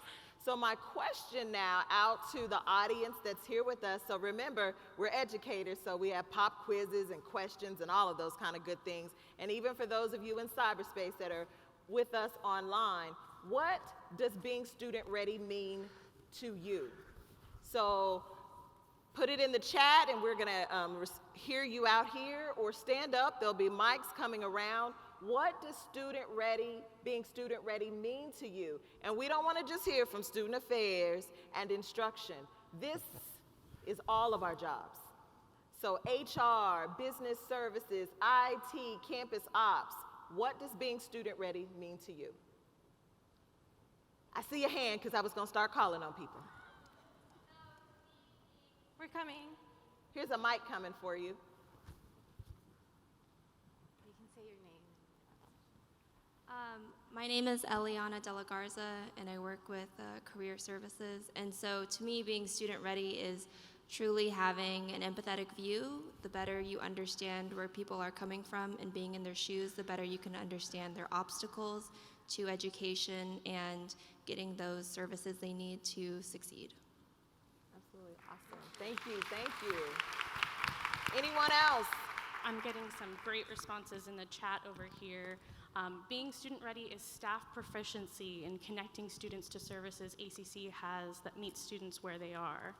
Creating a community, instead of wishing for the kind of students selective colleges to become the college that all the students need. Thank you so much.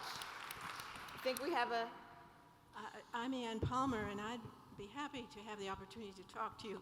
I teach at Eastview campus and I teach integrated reading and writing, and one of my requests is that students get to know all the campuses and also the services, because I feel like they don't get to know the services, so they can't be as successful as they could be. So I'm in favor of helping them get to know the services as well as the faculty. Thank you. Thank you so much. I'm Bud. I'm a maintenance tech for the college. Having the facilities not just comfortable, but safe for all our students and our faculty, our staff, is one of the most important things. And to remember, when I was a student here, just getting a word of encouragement from somebody in the background that just sees you're having a hard day, it goes a long way. Yeah. It really does. Absolutely. Thank you. Just some more from the chat. We need to inspire and spark a love of learning in our community. We need to make them want to participate in their futures because it can be fun. Absolutely. Thank you. And thanks, Mike, for what you said, because that's where I was going. It's extremely important that our facilities are nice when anybody walks up, and our grounds look good and they're clean inside. And it's important that every student that shows up we are all ready, whatever our job is, to accept them exactly how they are and wherever they're coming from and help them get to where they want to be.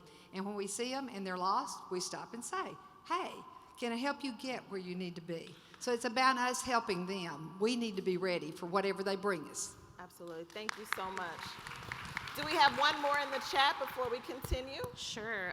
Just sharing some words that keep popping up: being patient, being flexible, being transparent with the students, having an asset mindset, and guiding our students through every office and department they need in order to get where they need to be. Thank you so much. Some shout outs I want to give before we continue the discussion. You all, as colleagues, as team members, as peers, have been working incredibly hard during the pandemic. When we think about call campaigns, and there have been so many across the college that have participated in calling thousands of our students, even in the very beginning last May, just to see how are you doing. And it became important because students were surprised. We learned so much more about what their needs are. Food distribution, distributing over 1 million pounds of food to over 14,000 individuals during the pandemic. We all were partners with our external partners to make that happen. Give yourselves a hand clap because we're really trying to meet our students where they are. That becomes very important. And so I know Jen is going to talk a little bit now about some of the data that we're seeing in the survey. So just those shout outs alone are examples of how we take action when we hear and know, because that data can be quantitative, look at me, or qualitative, and so we want to take action. So Jenna, did you want to share a little bit more about surveys? Absolutely. So we participate every year in the community college, not every year, every couple of years, community college survey of student engagement. And that's one of the ways we understand how not only the individual stories that we get to hear sometimes and that have been so moving today to hear about, but sometimes you say the plural of anecdote is not data. We need data on how everyone is perceiving their experience at ACC. And so this is what we do our surveys for. And so I want to build on this idea of being a student-ready college, and I'm so excited about sort of the direction that this conversation is taking, because when students come to ACC, they already belong. Right? We're not trying to weed students out. We're saying welcome. You are part of our family and our community. And so one of the ways that we do that really effectively, a data point here from this survey, is that ACC performs really well in terms of helping students cope with their non-academic lives. So work, family, health, the things that can take a student away from their academic engagement. So 43% of our ACC students say that they give us the highest marks for helping them cope with their outside of academic responsibilities. And that's compared to 35% for the average college. And that's a statistically significant change or difference between our institution and other institutions. But there are areas where we still have work to do. And these really center on that issue of belonging, which we know is really critical to student success. So when we look at some classroom experiences that students have, we ask students about, did you work on a project with your peers? Did you have a chance to connect with your peers and collaborate with them? And ACC students, 28% of the respondents say they worked on a project with other students compared to 40% for our peers. So we know students may need more opportunities to make those kinds of connections. Likewise, there's other things in the classroom that help promote connections, and it's as simple as making sure students have been introduced to each other. Have we taken the time to allow students to get to know one another? Very important, especially in these virtual environments where it's hard to have those accidental conversations. So we find that 71% of students say, I didn't have a chance. They were either neutral or said they didn't have a chance to be introduced to their peers. This is an area where we can take action easily and rapidly. And then finally, this is for everybody, not just in the classroom, but we also ask this question, did you feel welcome when you came to ACC? And when you think about welcome, that may be the first person you talk to, that could be an advisor, that could be trying to pay your bill, that could be the signage you see when you walk on the elevator, it could be your virtual experience registering for classes. Those early experiences, we say, did you feel welcome? And 26% of students say, I didn't feel welcome. So 75%, 74% is really good, but we can do better. We want all of our students, we should aim for very, very high marks on this. As Molly Beth mentioned, from, let me help you get where you need to go. Let me make sure you know how to pay your bill. Let me make sure you know how to use the registration system. These are all ways that we help our students feel welcome. Thanks so much, Jenna. It's something that you said, and I'm watching the time, so I hope y'all would allow for us to have about 5 more minutes just so we can just complete the conversation. We probably promise we'll keep it tight in our responses. So it's something that you said about belonging and just feeling like they have that need. If you all remember on the video, there was a student, Veronica, who spoke about, feeling like there was someone in that space, in that room that looked like them. And so when you think about our programs like austincc or BRASS, really having an opportunity for our students, our African American, our Hispanic students to see, or our Asian students to see someone that looks like them in the classroom, that became important. When I met with our students and had virtual luncheons, that was one of the #1 things that they shared.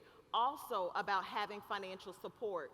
With our stimulus funds here at ACC, we have been able to award over $29 million to over 10,000 students.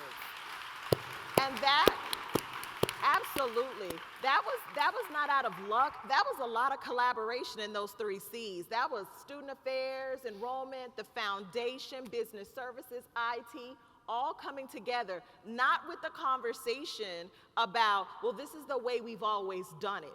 I literally sat and watched virtually in a square in the room them say, how are we going to change the systems that we have so we can disperse these funds quickly, because our students need money.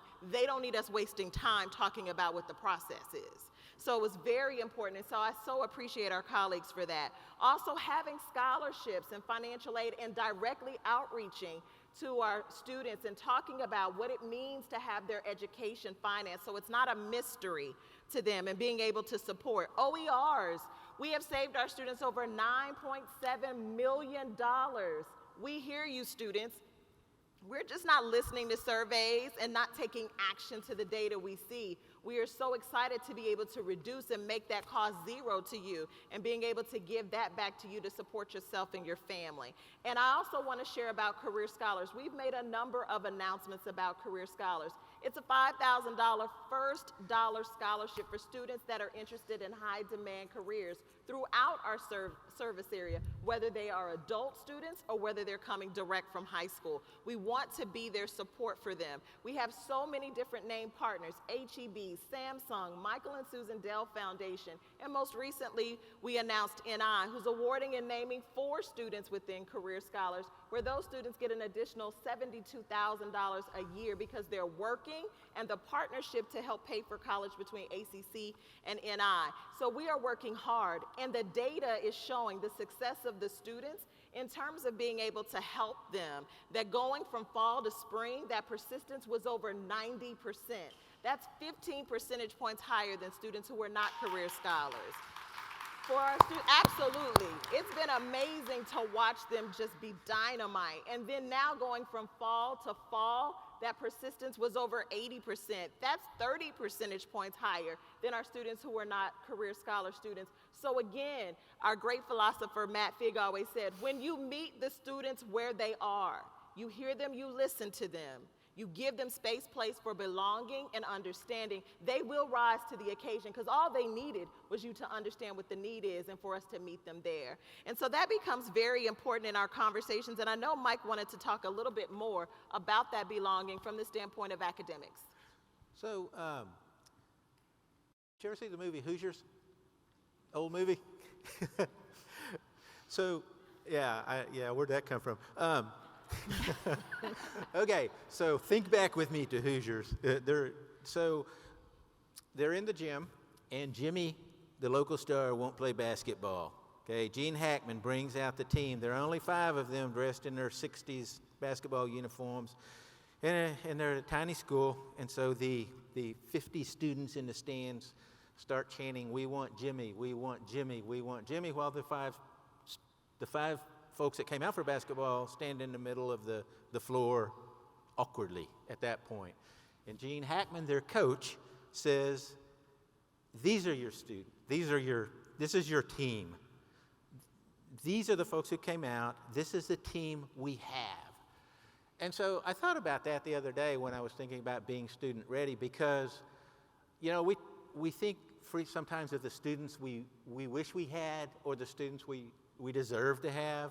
But the students we have now, they are the students that we have and will have.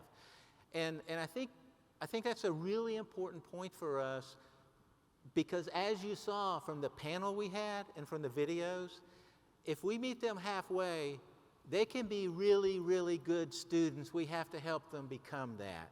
And in a lot of ways, we are doing that. I mean, this isn't, we're not, when we say we need to be a student-ready college, we're not starting from zero. We're doing a lot of things right.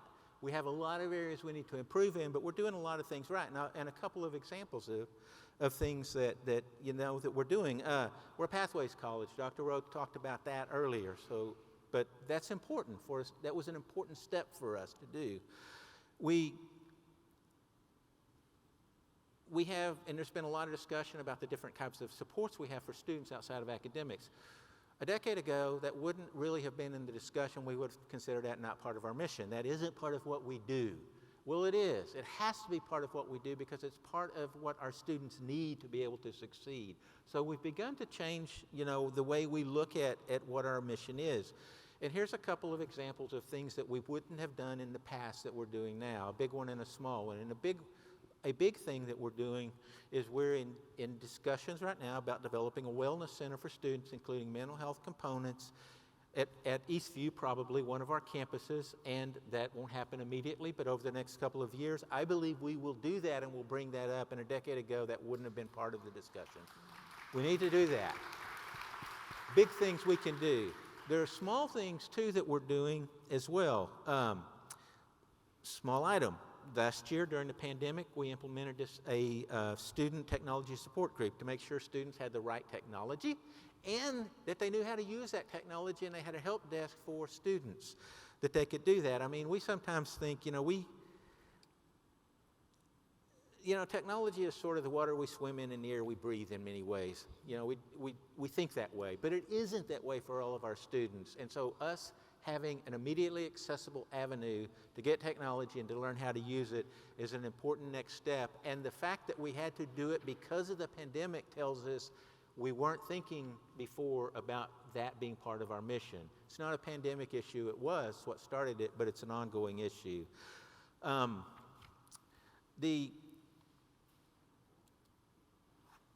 So it's not just supports either. So to bring it back to academics, okay? It is supports, but it's not only supports. So talk about math.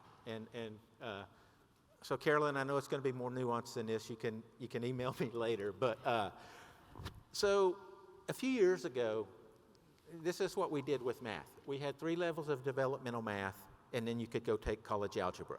You know, that's what you did. And for the students who came in at the lowest level, who weren't college ready, because they needed developmental math, about 6% of those ever even made it into a college level math course. And maybe they survived that, or maybe they didn't. Not good odds. But our math department actually recognized that, because they were early adopters of, let's look at the data and let's actually see what it's telling us and think about what we're doing. And so from that, from doing that, we worked our way through 0385, remember that one for the math folks? We still have that, by the way. The accelerators were created to do competency-based developmental math. We do a lot of things with them now, but that was the germ of that idea. And now we do co-recs. And the co-recs have been so successful. When the math department sent me the initial from the first cohort in the spring, they sent me the results on that. I actually called the department chair and said, am I really reading this right? Because this can't be right. They were doing so well in that. And so my point there is, we've gone from almost no one succeeding in math to almost everyone succeeding in math. And the students haven't changed. We have changed. We have gotten better at working with the students we have, and that's a great example. Thank you, math. They're not the only ones. I just think that's a good one, because if math can do it, you can do it. I think if you can do math, you can do it. Is that maybe Yeah. also? So a couple of other things. So when we brought, as we talked about earlier, a remarkable thing it was when we brought all of our courses online in 2 weeks. And we did a great job with that, and we have won a lot of awards for doing that. We've Best Online Community College, Top Hispanic Serving Online College, Best Online College for OI for Associate Degree. People noticed that we did that really well. And that's critical. It's really important. And our students didn't just kind of survive. They actually did well with this. Many of them thrived with this. We didn't lose them all, and we didn't end their education. We did that. We put our faculty through all kinds of training. If you're a faculty member, you know about that. It's ongoing. We're still doing it. It was stuff we should have been doing years ago, but it made us do it. But in thinking about it, all of the technology happened. It was all critical to helping our students. But I think the thing that I saw in that first year, and even now, but in the first year, the thing that came up again and again and again was the empathy faculty were displaying for their students. They worked with their students. They knew what the students were struggling with. And I got that again and again. My faculty are working with me. They're keeping me engaged. It's really hard. They're the ones who are keeping this going. And so, again, if we truly are becoming a student-ready college, that level of empathy and grace and support for our students, we have to learn how to maintain that beyond the pandemic.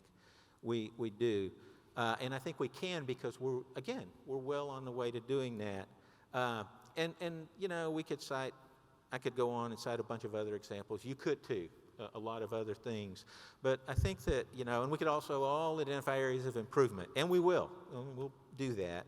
But the last thing I would just point out, and this has come up already, but this really takes all of us. This isn't just instruction and student affairs. Jenna talked about the students feel welcome when they first come to campus, and when a student first shows up at campus, there's a good chance it won't be an instructional person or student affairs person, won't be the first person they see. So when we talk about, how do we help students have a first experience that makes them feel like they should be here and they came to the right place and they belong here. It's all of us, because it could be any one of you that's the first person they ask. I went over to Highland on the day we brought back the 3-week delay students, and the biggest question I got wandering around was questions about where should I be, how do I get there, just basic questions. And so it's all of us. It's to do this. It isn't just instruction and student affairs. Our student stress level is really high. Anything we can do to reduce that in the beginning and make them feel welcome will help them stay. Back to you. Absolutely. Mike gave us an instructional word this morning. Jenna, I know we're short on time. It actually still says 0, so we're really short on time. So Jenna, I know you wanted to touch on technology real quick for us. Can you touch on all as we wrap this discussion up? Absolutely. So we've mentioned a couple of times the heroic efforts to move us online so quickly, and so a big shout out to IT. And I'll just quickly mention that technology investments are woven throughout the Chancellor's priorities, the 6 priorities Dr. Rhodes mentioned earlier. But modernizing our technology resources is all about Chancellor priority number 2. We're also working really hard on a CRM so that we better understand what kind of communication do our students give us? How long does it take us to respond? We are all communicating with our students, so how do we get more coordinated and strategic in that? CRM will help us with that. We also are obviously implementing Workday. The ERP is a huge lift, and we're going to be more efficient and effective so that we can spend more of our time talking to students and that students have a great experience. And also a data hub. And so the data hub is going to centralize all of our data so that we can not only just wait for students, wait 3 years, did they graduate? Did we wait till the end of the semester? Did they complete a course? We want to know what services did they take? Who's talking to them, so forth. So those are the kinds of investments that are going to help us be even more student ready. And so one of the last things we want to talk about is a little bit about the personal, so what are we doing about it? We spent some time talking about childcare. Again, when our students share what their needs are, the barriers, remember at the very beginning we talked about they've worked very hard to be in that space and place with us. It is our job to be student ready and to ensure that they achieve those goals they set out. So our students that are receiving those child care supports, what many externally call vouchers, we call child care scholarships, they are performing well because, again, the barrier for them was ensuring that their child was taken care of. Student Life has some amazing opportunities to connect students, work with instruction and student affairs, and work across the college. They're not just cheerleaders, y'all. They are true professionals that do an amazing job of making sure that we develop our students as leaders and ready to be who they want to be. And if you are interested, I've been an advisor before for student organizations. If you are ready to take that stand in charge to be student ready and work with our students, please go to organizations.austincc.edu to be able to provide that support. And again, academic coaching. We have a lot of students that may not have that help-seeking behavior. So we want to support them and talk to them about how to study. We embed tutoring in those online classes. Again, it's there. You don't need to go look for it. We want to support you, talk to you about your study skills. And mental health is very important to us. Not just the pandemic, before the pandemic, while we're in it, and when we come out of it. It's important to sit and allow our students to have those moments where they can talk and be counseled and supported throughout their journey with us. So just keep that in mind. It's very important for us to stay in the lives of our students while they're here, about being student ready, meeting them where they are. And so Mike, Regina, I know you wanted to do the 3 C's real quick, and then Mike is actually going to have a mic drop, no pun intended, moment for us to close us out. Well, the other part I wanted to connect to is, so we've been talking a lot about how we care for our students, but the 3 C's is also about how we care for one another, how we collaborate together, how we connect. And so I just wanted to end with, I hope that we've just launched a set of definitions so that we can have a common understanding of what do we mean when we say collaboration, connection, and caring. And we had a lot of input. So we had focus groups, over 90 people contributed to helping us set what we want our culture to be. When we care for each other, when we express caring and empathy, when we are actively listening to others, when we are connecting our individual role to the big picture, which I hope you've heard today, how you connect to the strategic plan, how you connect to the priorities for the year, we can be our most effective on behalf of students. So it's about us taking care of each other and how we support our students. So that's another area where I think everyone can plug in. So Mike, real quick, in 60 seconds or less. Okay, so here's the last, thing I have to say about this. It's, if you read the news at all, you know this. Increasingly, students question the efficacy and the validity of education. We see that now. We're seeing, we have an enrollment decline right now. Now, part of that's pandemic, part of that is not. But increasingly, we're seeing students that are questioning this. Is education, does it make my life better? And they're wrong when they think it doesn't, because it does. Every data point we have says it is the single best way to improve your life economically, financially, socially. You'll be healthier, and frankly, you'll probably be happier if you do that. And for us, we came here, and we've seen that during the discussion, we came here for a lot of different reasons, but whatever the reason you came here, you are here. And because you're in this place, my last comment is you are in the single best position to help our students achieve something and actually make their time here meaningful. You are in a place where you can absolutely do that in a way no one else can. So thank you all very much. And so finally, as we wrap up and have this deep dive discussion, it's been real, y'all. We want to leave you with what's next. What are the next steps? So again, we're educators. We always have homework. So the next steps for everyone here, as well as those in cyberspace and online, is what will you do today, even on Monday, to be student ready? It's all of our jobs. We look forward to working with you. Have the most amazing General Assembly. Thank you for giving us the flexibility and grace of time. Have a wonderful time and have a great weekend, y'all.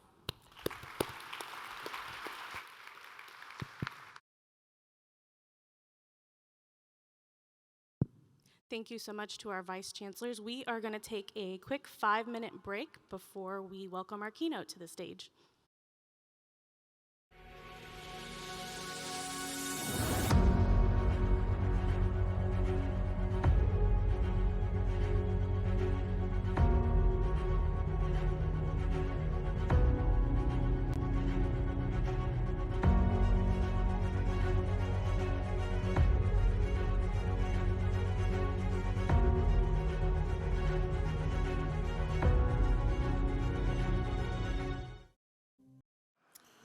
Hello. We're ready to get started for the next part of our program. I first met our keynote virtually, sort of, when I saw his TEDx Charlotte talk through one of my feeds. What Trauma Taught Me About Resilience was the name of it, and I started watching and I couldn't stop. And when we started talking about purpose and belonging as a theme of this event, his name popped up in my head again, and I said, let me call and see if he might come. And we are very fortunate and blessed that he is with us today.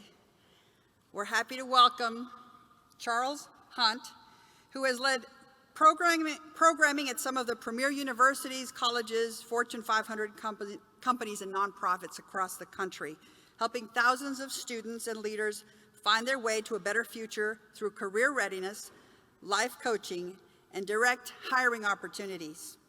His intense focus and drive has lifted him from poverty and debt to financial freedom while fueling his life's purpose, to use his mess as a message that helps, inspires, and motivates others. Join me in welcoming Charles Hunt.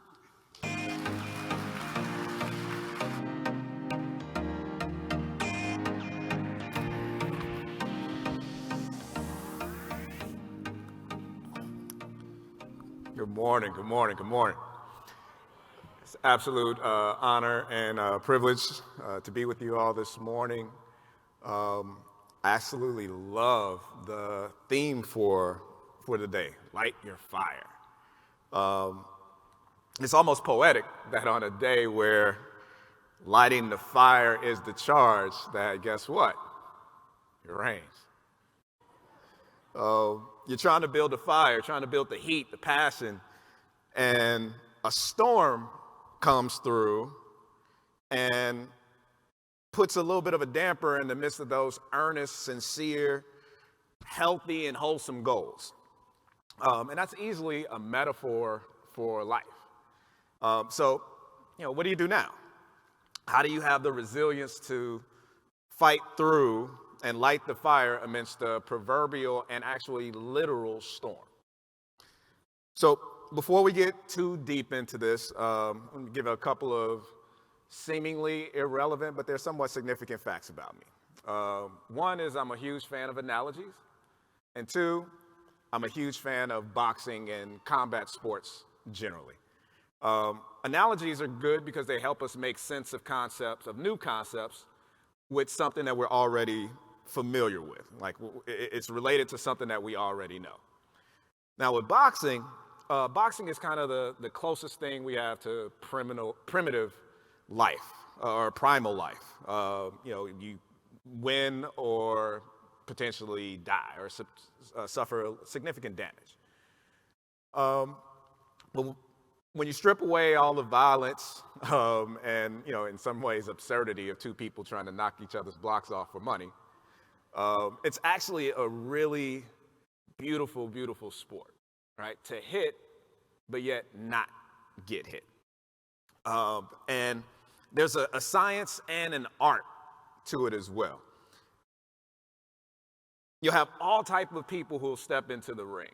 They all have some sort of advantage. You'll have some people who are blessed with size, some who are blessed with speed, some have defensive instincts, some have power,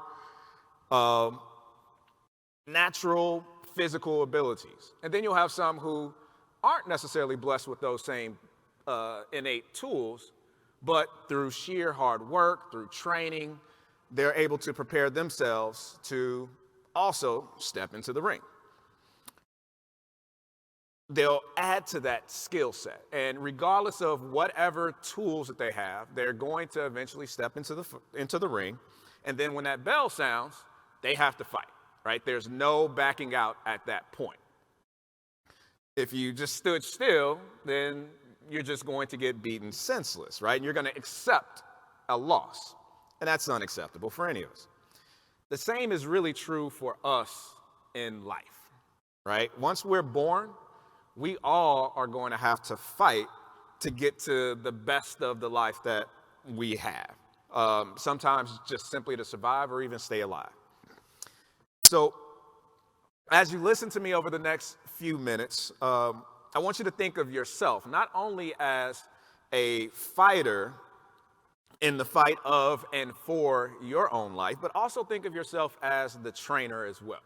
Because as you put your gloves on and get ready to fight, you're also going to help coach and prepare the students who are coming into your charge, and helping them to fight, and helping them to prepare, and helping them to be resilient in the ring of life as well. So, Dr. Jenna mentioned her work in Oakland, and it touched my heart as I was sitting there listening to her, because that's actually where I hail from. I'm from Oakland, California, born and raised. This image here is one of my favorites of Oakland. It's of Lake Merritt. It's nestled in the heart of Oakland, in the center of Oakland with the rolling hills in the background. Oakland is a very special place for me. It's the birthplace of the Black Panther Party, which, they initially sought to monitor the policing of black communities amidst the death of multiple black people at the hands of police, before they developed some broader aims to serve the community that was over-policed and underserved by its government.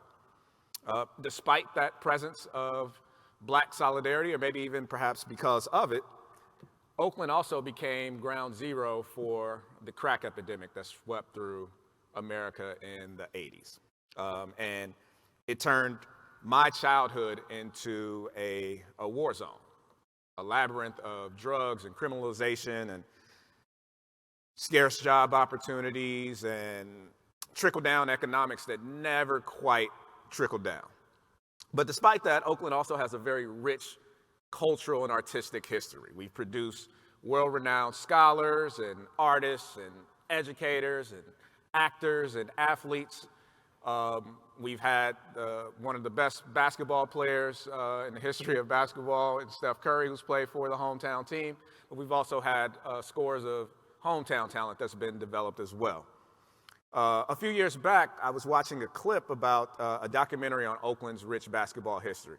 And it specifically chronicled two elite players. And I actually had a bit of a connection to both of them. A gentleman by the name of Demetrius Hook Mitchell. He was a playground legend from my West Oakland neighborhood. And then another gentleman by the name of Leon Poe, who also went to the same high school I did some years after me.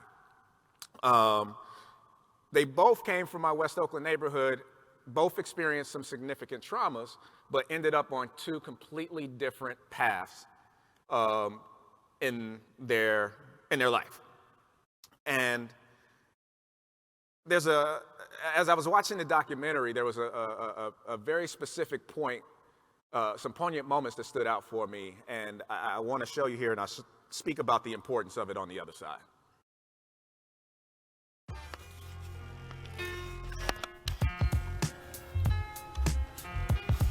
One bad decision, Leon could be in the situation where I'm at. There's got to be a person that you love as much as you love yourself. There's got to be something or someone that helps you get there. Where I learned everything since day one is Oakland. I never leave Oakland. Oakland is me. Oakland ain't a city that feels sorry for you. You got to push through tough adversity moments. And if you do that, I think you prevail. But if you don't, the city could swallow you up.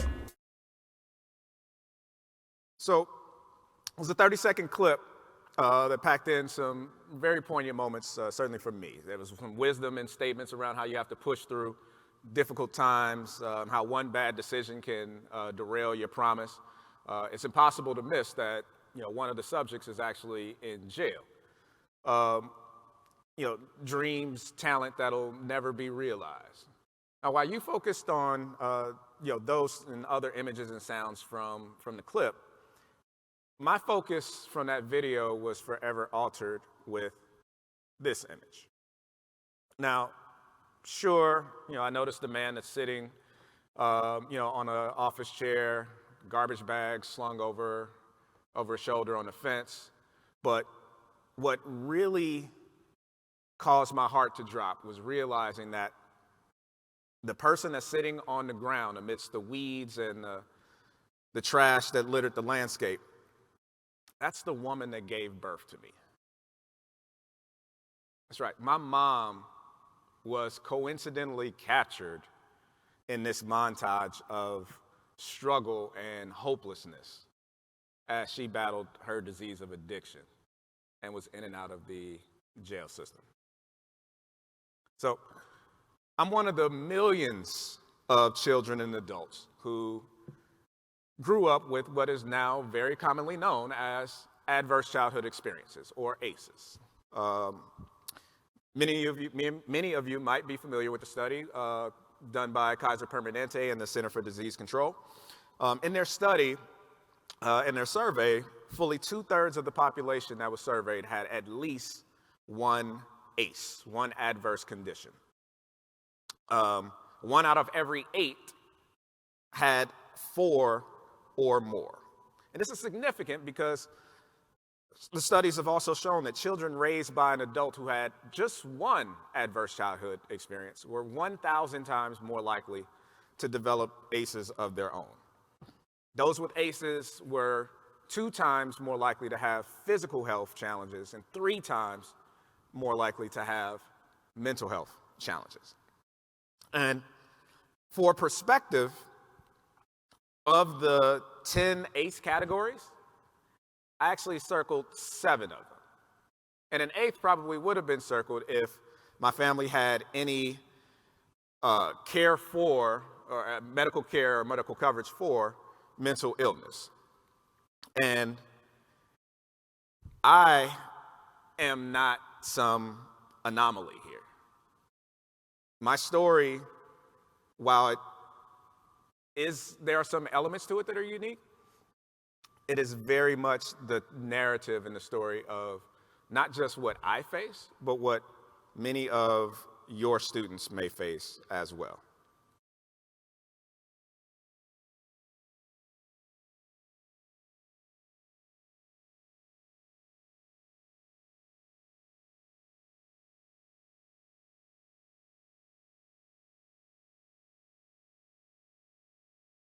It's not just the adverse childhood experiences that we face. It's also the adverse community environments that many of our students, including myself, had to survive through as well. Those adverse community environments become the soil on which a lot of the students that you are experiencing, they're trying to grow through. The poverty, the lack of opportunity, the community violence, those all manifest in the trees and the fruit that become adverse childhood experiences. And they end up, again, showing up on your campus. And I know about these things, certainly from the research that I've done, but also from the School of Hard Knocks, from the actual lived experience. You see, I spent my entire childhood on welfare. My entire childhood on welfare. And most of my childhood in segregated, economically deprived, drug-infested, and crime-ridden neighborhoods. As I mentioned earlier, my mother spent a little bit of time in jail for the exact same disease of addiction that today's opioid users receive compassion and treatment for. My father, unfortunately, he was murdered when I was 10 years old. I lived in a drug house at one point and watched from maybe 20 feet away as someone came through our apartment shooting guns.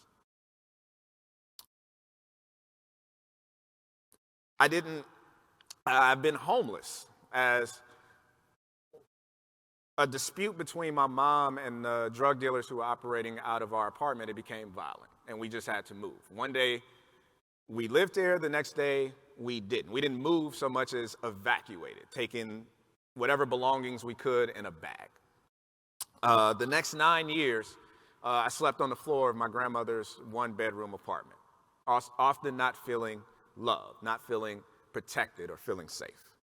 I've sat in classrooms when I've been hungry or disturbed about last night's drama, or maybe worried about or anticipating the drama that's to happen when I get home. I've seen my mom's eye bloodied from domestic violence.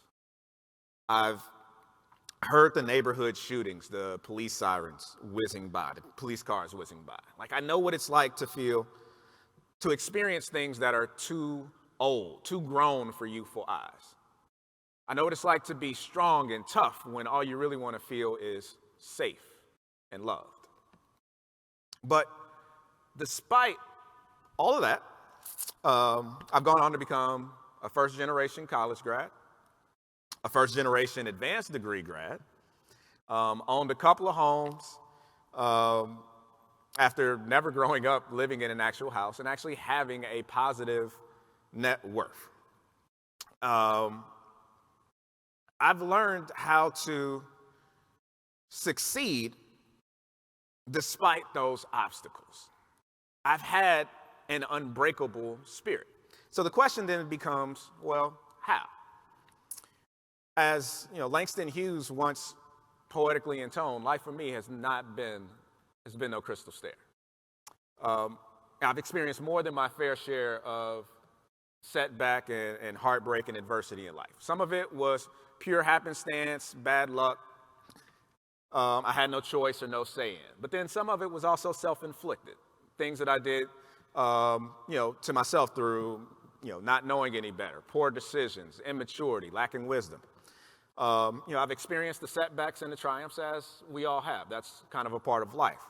But along the way, as I looked at my route to success, as I gone through, sadness and pain and depression and guilt and a host of other feelings, there are two qualities that have been critical to my progress: hope and resilience.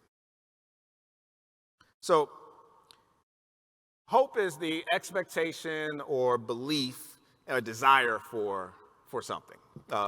There's an implied belief in its possibility, even if it's surrounded by improbability. And I really can't stress enough just how important hope is, especially when we're facing some level of adversity.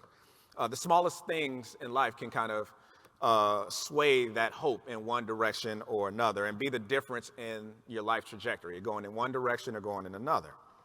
See, hope is what allowed me to believe in a better future, to believe in the notion of possibility, even if it was shrouded in and I had reasons to believe that it wasn't probable. When you employ hope correctly, hope becomes a reason or a cause. Like, it's really that important of a force. It's the foundation that of all else that we accomplish. It all springs from that level of hope. And without hope, it becomes so much easier to make decisions that work against our own best interests. But just as critical as hope is, hope alone is not sufficient.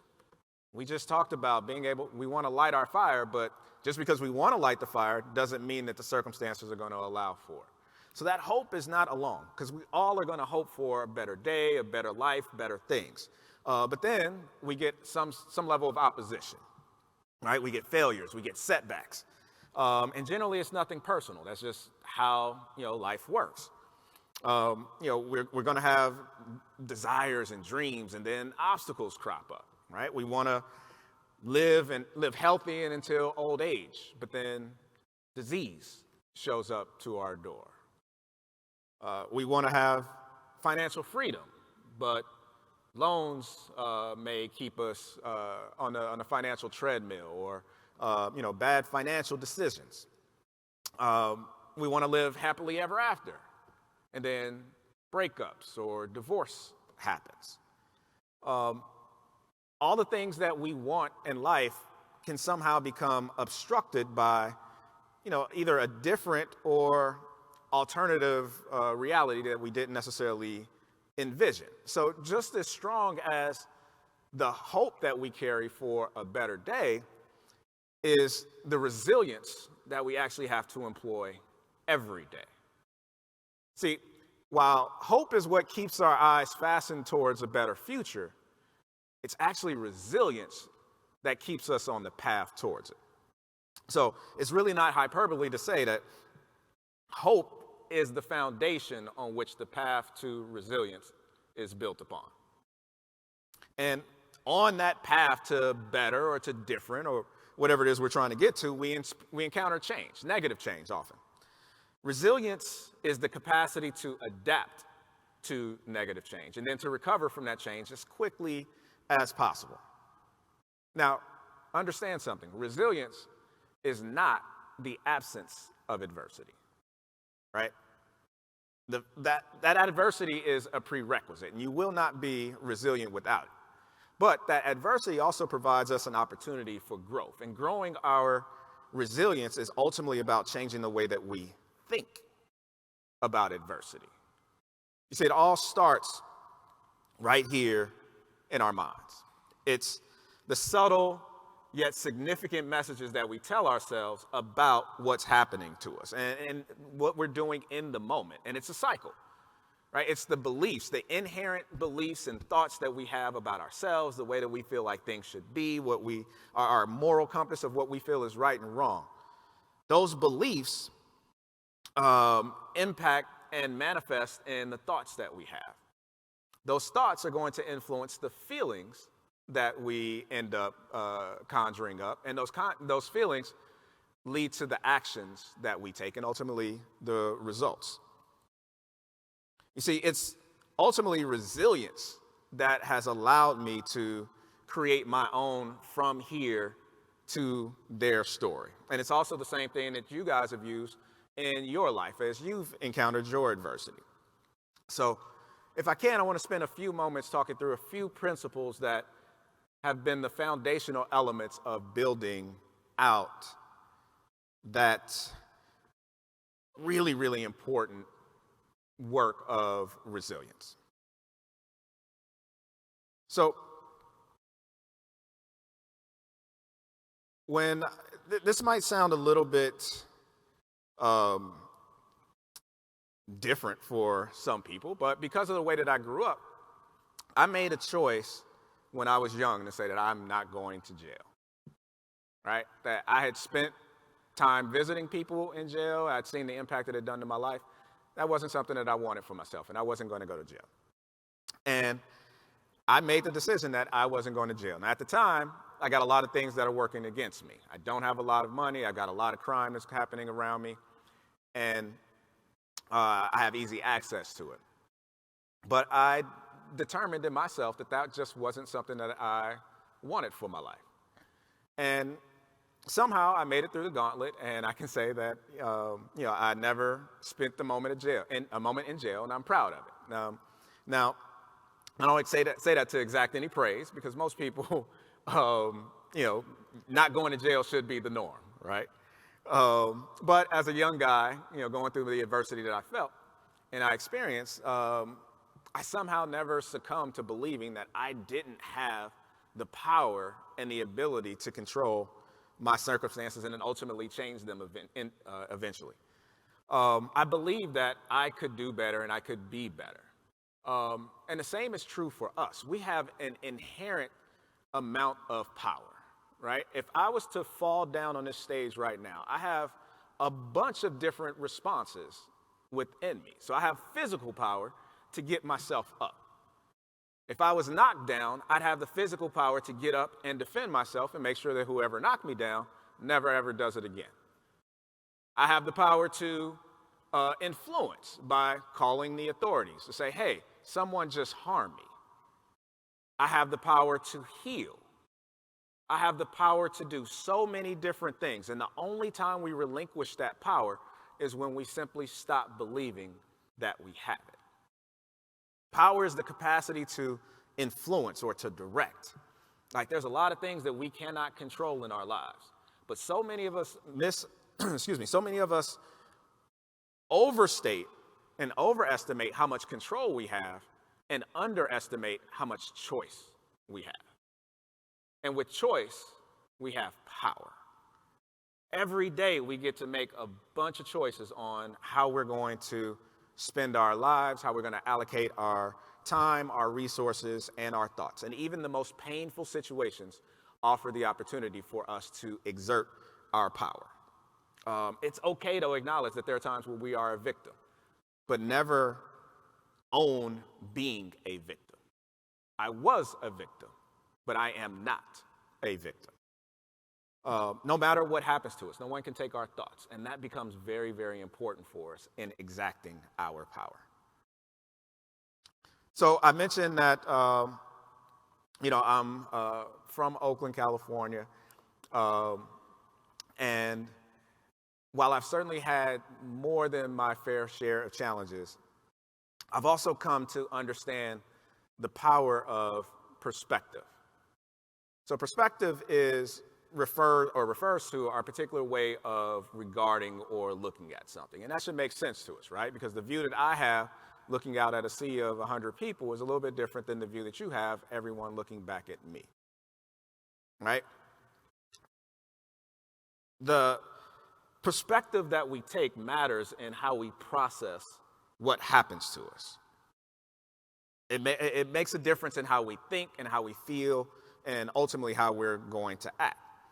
And here's the thing, so many of us will miss the blessing in things that we experience because we don't know exactly how to spot it. We don't know exactly what it looks like. That thing that you feel like could be the worst thing that ever happened to you can also turn out to be one of the absolute best things to ever happen to you. It all depends on how you're going to look at it, how are you going to regard it. Perspective aids in helping us make sense of things that would otherwise leave us broken, confused, stuck, or even broken. You know how soul-crushing it was to have a parent that was an addict or to lose my dad to murder? As painful and as scarring as that was, a healthy perspective allows me to see that there's some blessing in it, right? I am who I am specifically because of all of the adversity that I've been through. Sure, I wish I didn't have to learn it in such a painful and traumatic way, but I've learned independence. I've learned self-sufficiency, and really how to harness how much power that I have. I learned that life certainly can be tough, but that I'm tougher. I don't learn any of these things without adjusting my perspective on what happened to me, how I look at it, and then what I tell myself about it as a result. So there's a bunch of things that you're going to experience in life, and many of you have experienced in life. And I challenge you to alter your perspective, to look at it a little bit differently, and not only to change how you're looking at it, but also what you are looking at. What is it that you are focusing on? So we can harness the value and the goodness that comes from the adversities that life will give to us. I've watched and rewatched the video of my mom a jillion times. Just fixated on the despair that my mom likely felt before she passed away. And it eventually, I hit on another nugget from the clip. There was a statement that was made that said in order to overcome the many traps and obstacles and enticements to veer off the right path, that there's got to be something or someone who helps you get there.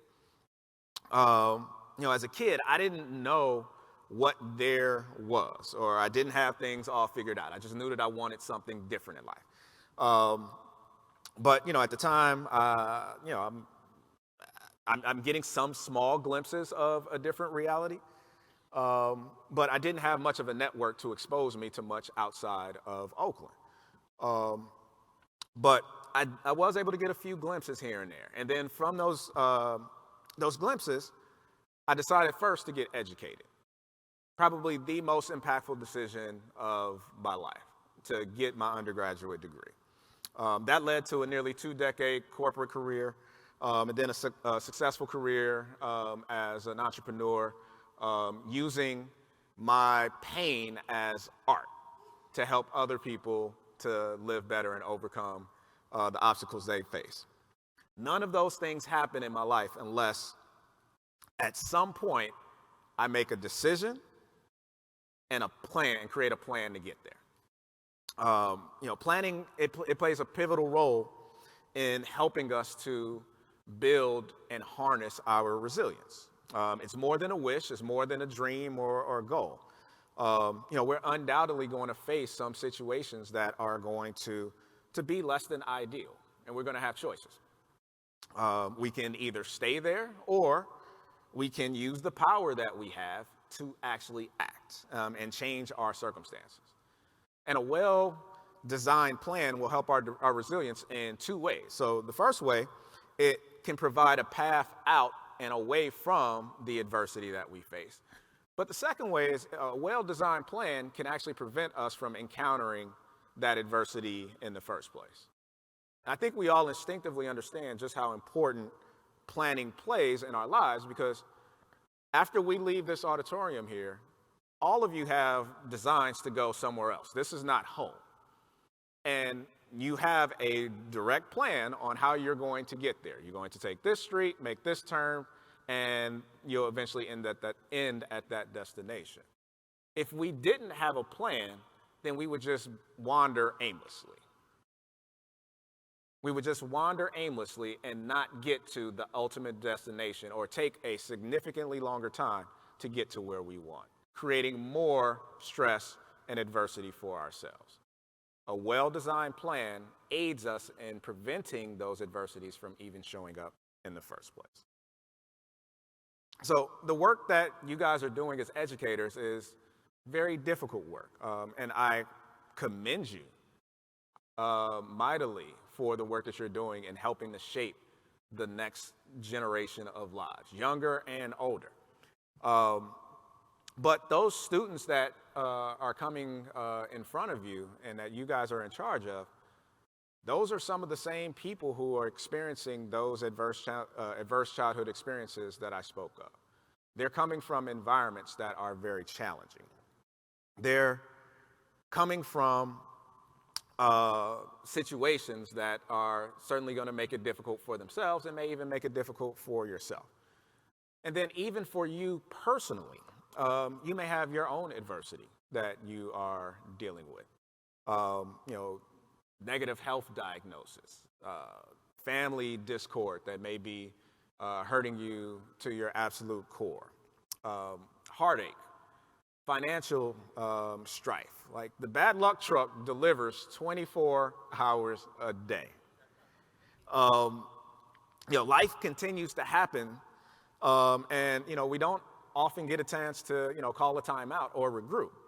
And so in those instances, when life is really, really challenging and it's really, really struggling and you feel like you're going through hell, that's when it's incumbent upon us to simply persevere. We have to fight through. Many of you may have been familiar with the name Buster Douglas. Buster Douglas, got his name to fame as he knocked out Mike Tyson. And I love watching their fight because it mirrors so much of the things that I talked about earlier, and it's a model of perseverance. So Buster Douglas was 6'4". Mike Tyson was 5'10". At the time, Mike Tyson is known as the baddest man on the planet, knocking people out in seconds. And no one gave Buster Douglas a chance. He was the largest underdog in betting history at that point. But they get into the fight, and I talked to you about inherent strengths that individuals might bring into a fight. And, Mike Tyson had ridiculous power and quickness. Buster Douglas also had some strengths of his own. One, that he was much taller than Mike Tyson, and he also had a really good jab to keep Mike at bay. And so the fight plays out, and it's going beautifully for Buster Douglas. He's using the jab. He's keeping Mike Tyson at bay, hitting him with combinations. He's dominating Mike Tyson until the 7th round. 7th round comes, Mike Tyson hits Buster Douglas with a hellacious uppercut, sends Buster Douglas to the canvas, right? This is the very definition of adversity. It just so happens that the knockdown comes at the very end of the round. Buster Douglas gets up. He's able to make the count. At the end of the round, he goes back to his corner. So he gets a minute to regroup. Instead of lamenting about how terrible his plight is at that point, round 8 comes, and what does Buster Douglas do? He gets right back on his game plan, popping a jab, throwing combinations, keeps Mike Tyson befuddled. Till we get to the 9th round, and then he actually knocks Mike Tyson out. It was like the biggest upset in boxing. That man got up off the canvas from an uppercut that he did not see. I don't know if any of you have ever been hit with a punch you didn't see or a Mike Tyson punch. But I'm guessing it doesn't feel good, and I'm guessing it will make you reconsider a whole bunch of things about life. And in that moment, he got up, continued to fight, continued to persevere. Our resilience is directly tied to our ability to endure, to experience and go through, and then to keep going. Like sometimes it's not fair, sometimes it's not right. The timing may suck, it just doesn't feel good. You don't even know how, but it's our responsibility to continue to move forward. And, understand that there's going to be some bad days, some bad weeks, some bad months, but it's still incumbent upon us to continue to fight. We've got to be steadfast. We've got to be persistent. We've got to be purposeful and intentional about getting to the freedom that comes on the other side and doing the work. Like, we cannot sacrifice our future for today's pain and shortchange the plans that we've put in place. Because the worst of life simply cannot take out the best of us.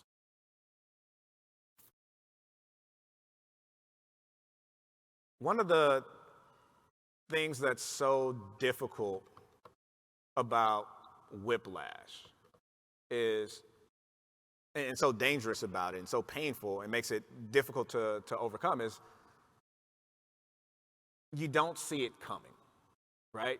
Let's say none of us text and drive, so we get to a stop sign and we decide to check our phone, and then all of a sudden, when you're not paying attention, you don't see it at all, someone comes up and they rear end you, smack you, right? And so now your neck snaps back, right? And you've got this really bad pain. A part of the reason why that's so painful is you didn't see it coming, right? Normally, if you see danger, your body has a way of tensing up and protecting itself from the impact. Well, because you weren't prepared for it in a rear-ending accident, you end up sustaining a little bit more damage. It's so much easier to bounce back from adversity, from setback, if we're prepared for it. Like, we've thought through what the possibilities are, how we're going to respond, or what exactly we're going to do in a circumstance. Preparation will help us think through the different possibilities, and especially the negative ones. And that preparation serves as a reinforcement against the full impact, the full blow of the impact of something that's going to come in, and it's going to mute that impact. The work that you guys do in helping to prepare the next generation of academic learners is so very important, not only for them in getting them to the next phase and preparing them for the next phase of their career, but it's also critically important for you as you get ready to get in front of them. What are the steps that you've taken to ready yourself for the academic year? for the myriad of students that you're going to face. You're going to lessen the amount of adversity that you're going to have to face the more that you prepare. And while we certainly cannot prepare for everything, that doesn't mean that we can't be ready for something.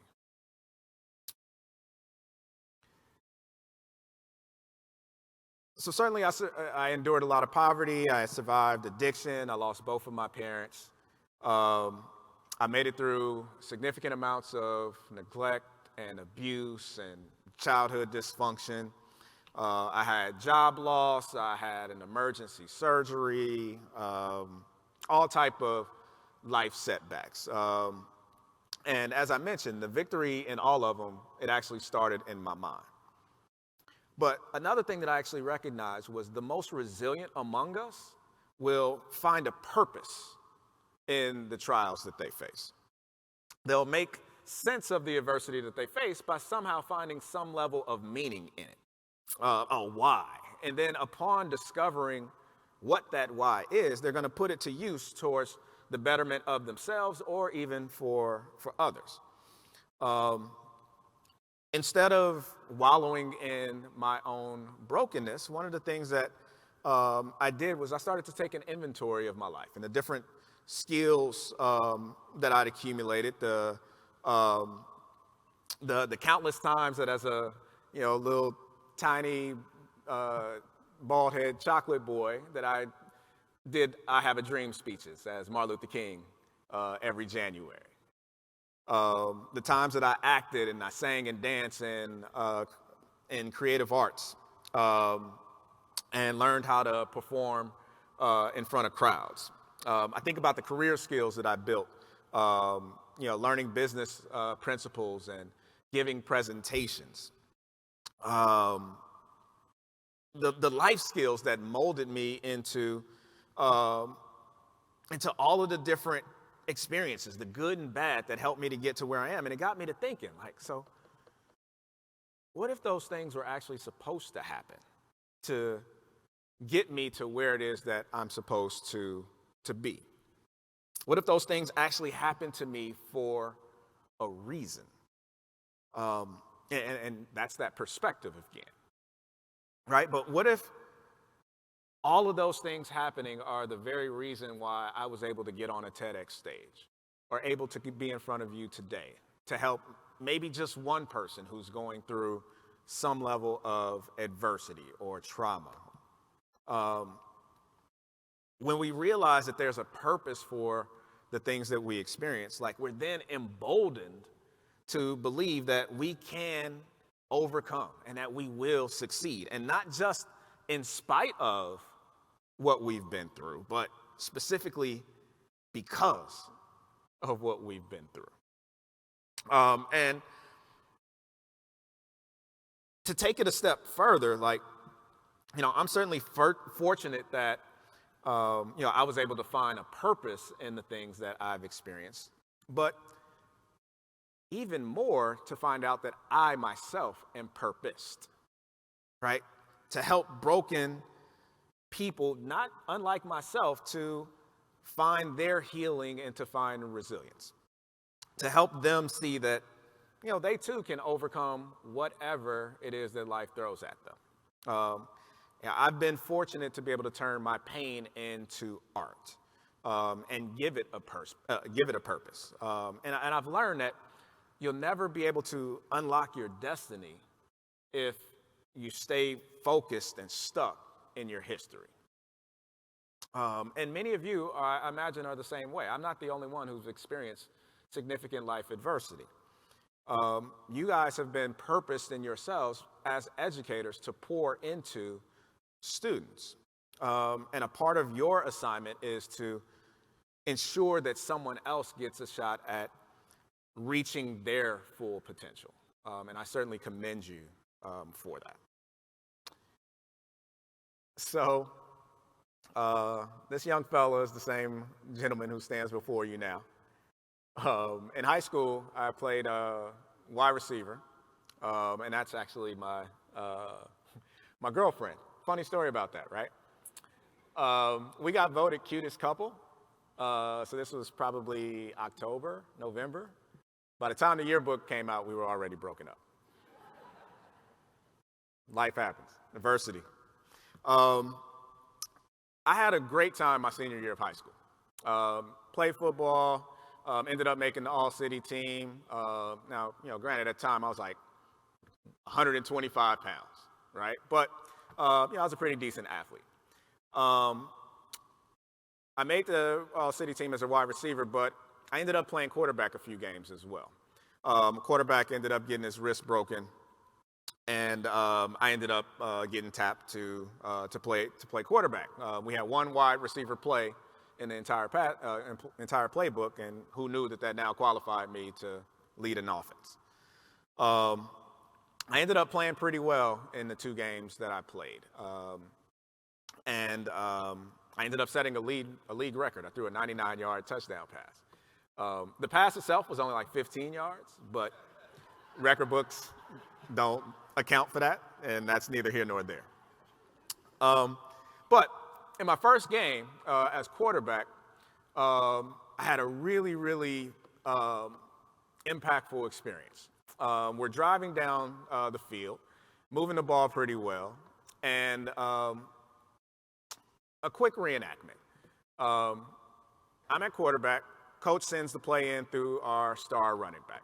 So he comes up, he's like, no motion quarterback sneak on 1.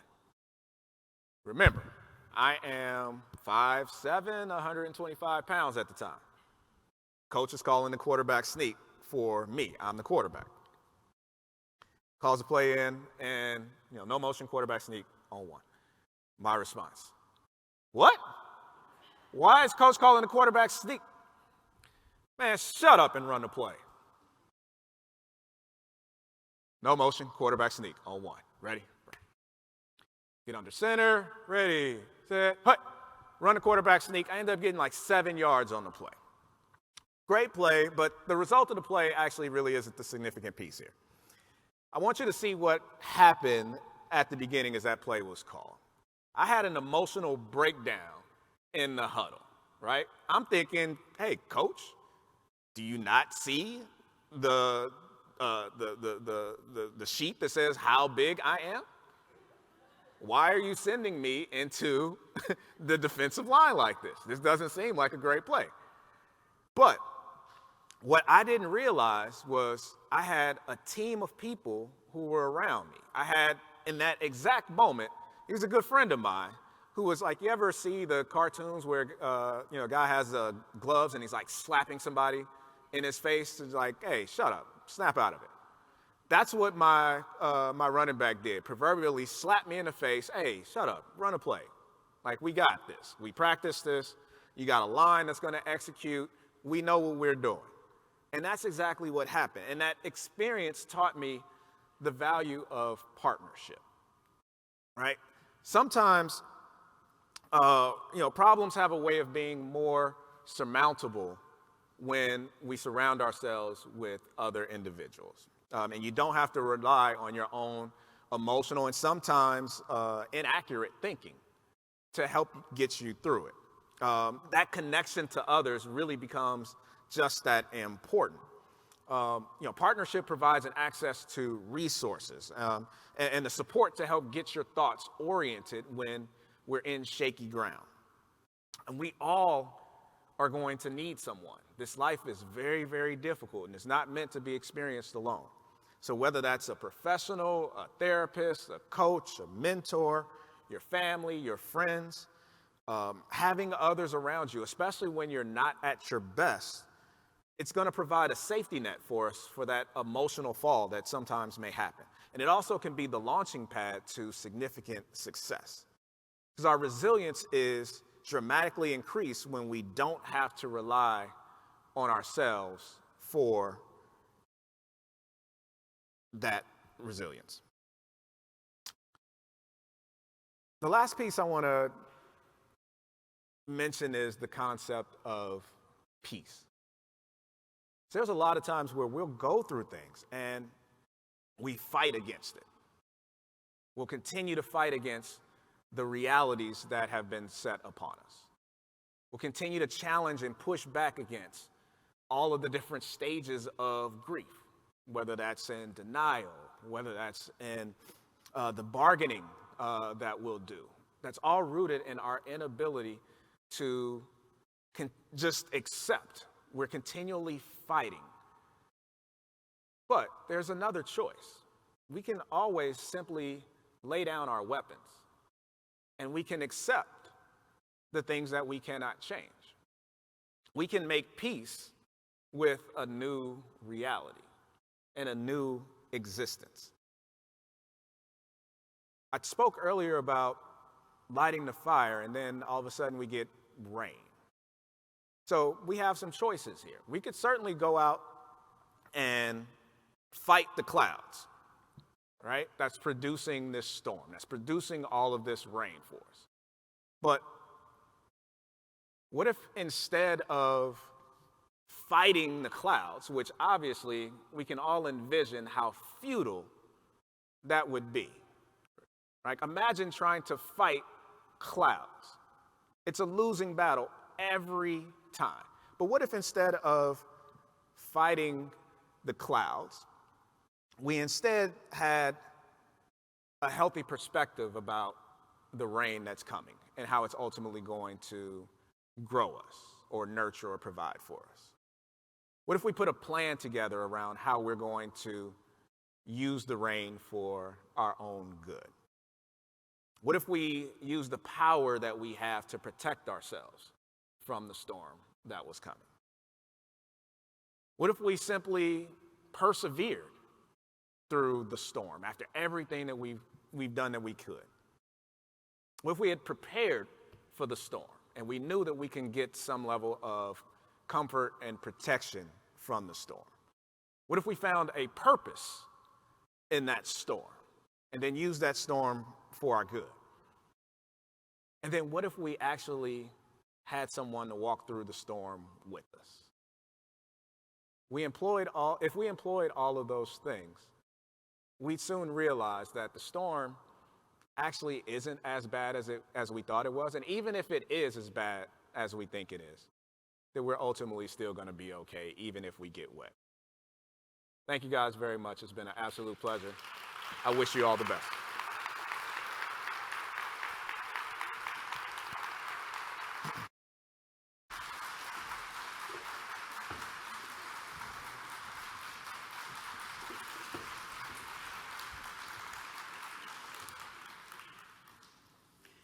Hello, I'm Dr. Susan Thomason, Associate Vice Chancellor of Teaching and Learning Excellence at ACC, and I want to thank Charles again for being here, welcome his family who joined us today, and we will take those very motivational and inspirational words with us as we do and continue our work. I want to give you just briefly a little background on how we got here. Last year when we hosted the Future of Work Summit, one of our presenters, Tim Klein, talked about purpose driving engagement and belonging driving retention.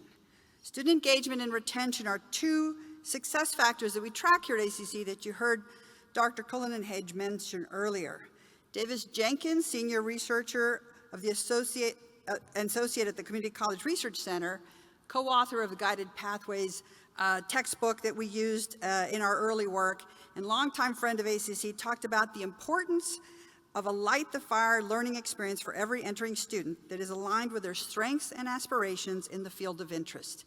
So we had purpose, we had belonging, and we had light your fire. From there, we dug deeper, and the research on purpose actually talks to positively impacting every aspect of our lives: goals, cognitive engagement, mental health, physical health, longevity, and even stress responses that students may have used throughout the pandemic. Belonging, like purpose, drives positive student outcomes and ties directly to our work and culture of equity, diversity, and inclusion. Fostering a sense of belonging also improves academic outcomes, health outcomes, and fosters engagement. Purpose and belonging also are drivers of success in business and organizations. I was recently invited by our partner Tesla to help with their leadership development program, and I found this great quote by Elon Musk that says, "People work better when they know what the goal is and why. It is important that people look forward to coming to work in the morning and enjoy working.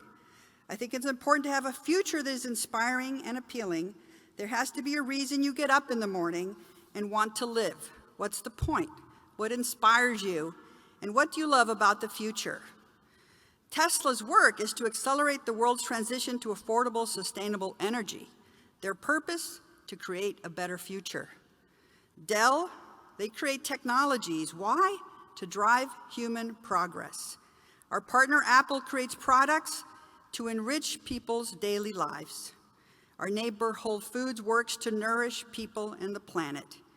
Kendra Scott to give back to the causes and people you care about most.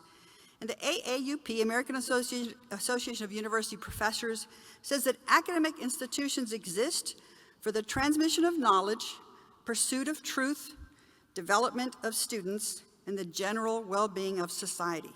These purpose statements are meaningful for customers as much as employees, and as our students enter the workforce, will align their values and purpose to the places they work. I'm excited about purposeful belonging because it is something we can all get behind and nurture, whether we work in the finance office, the warehouse, human resources, recruitment, information technology. We teach or we counsel students. We're all driven by common purpose, and we can foster belonging to everyone who wants to learn. Our community is filled with rich experiences and cultures, things you've learned throughout your life that you will help create a more inclusive and equitable learning spaces for everyone. Our campuses and classrooms are better for that. I'm excited to share that we'll continue this work in TLED with speaker series, blog posts, and collaboration across the institution where many departments have already incorporated purpose and belonging in their work. I invite you to subscribe to all the updates at austincc.edu/purpose. Today in particular, we'll share a blog post on the in-depth research on purpose and belonging and the work we're doing at ACC to support those efforts. In closing, I want to thank the many people from across the college who were instrumental in making today possible. This event exemplifies the 3 C's, where there was broad collaboration, purposeful connection, and a collective sense of belonging through a culture of care.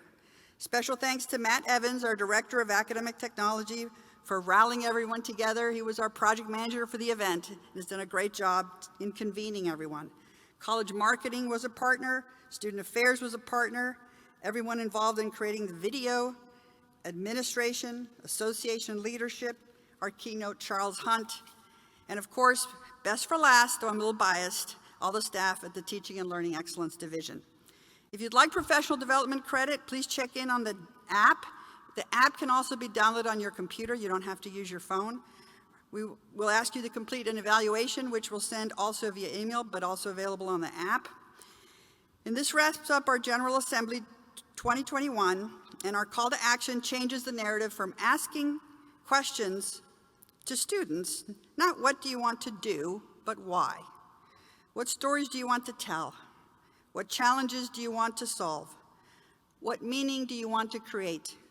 And here's why what we teach matters. And we're here to empower you with the tools and resources to help you fulfill your purpose, because you belong here.